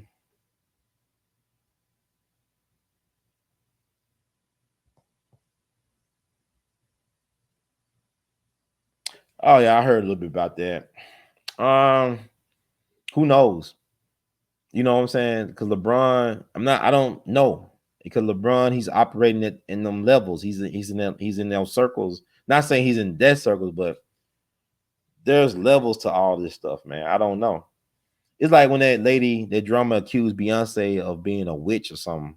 Remember that? Y'all remember that when that lady accused, she was a drummer for Beyonce, and she said Beyonce put a spell on her or something like that. Beyonce was a witch. You know, Beyonce talk about her roots from Louisiana and all that stuff, the Creole, whatever the hell she got going on. So who knows, man? Who knows?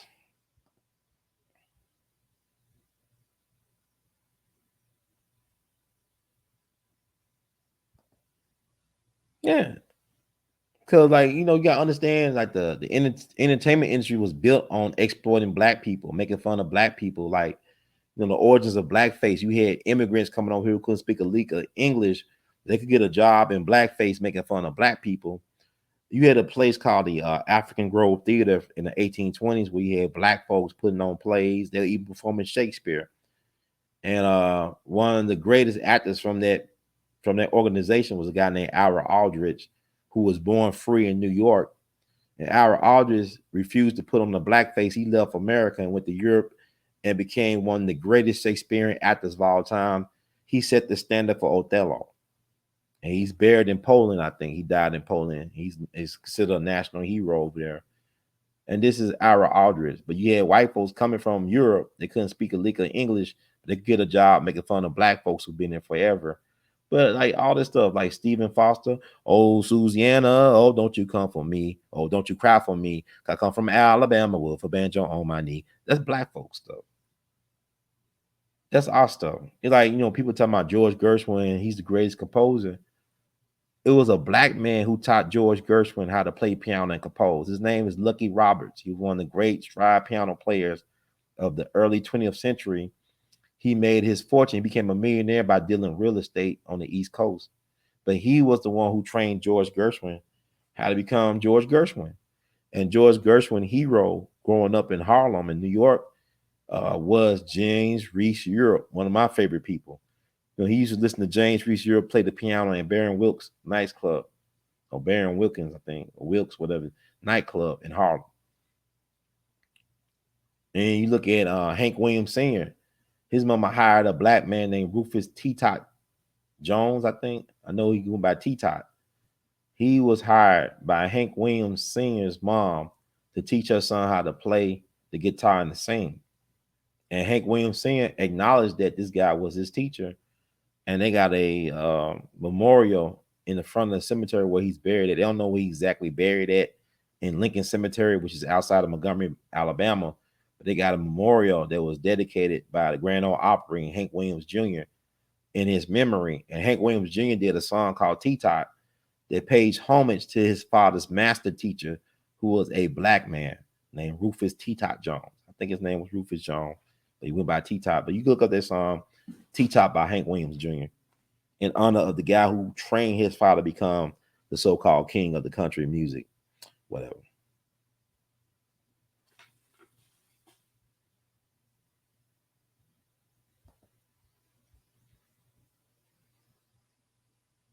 Yeah, it's a paradigm shift now. It's a paradigm shift, and I welcome it. So that does it, folks. Thank y'all for tuning in and tuning out with Brother Ron. We love you madly. If you like the words from Brother Herb, please spread the word. I got my Humpty Dumpty Bird shirt on. Y'all can support Teespring. You want this Humpty Dumpty Bird shirt? That's Charlie Parker. Black August coming up. Charlie Parker birthday on August 29th. He shares a birthday with Michael Jackson, Dinah Washington, Albertina Walker, and some other folks. A lot of great music geniuses born on August 29th. It's Black August. The unofficial Black History Month. But this is my shirt, Humpty Dumpty Bird. It's available. Teespring. Go below the description box on the video here on YouTube. You can access all this stuff. I got some Ivy Wells shirts out there, and we'll be doing the Ivy Wells love letter soon to close out the month of July.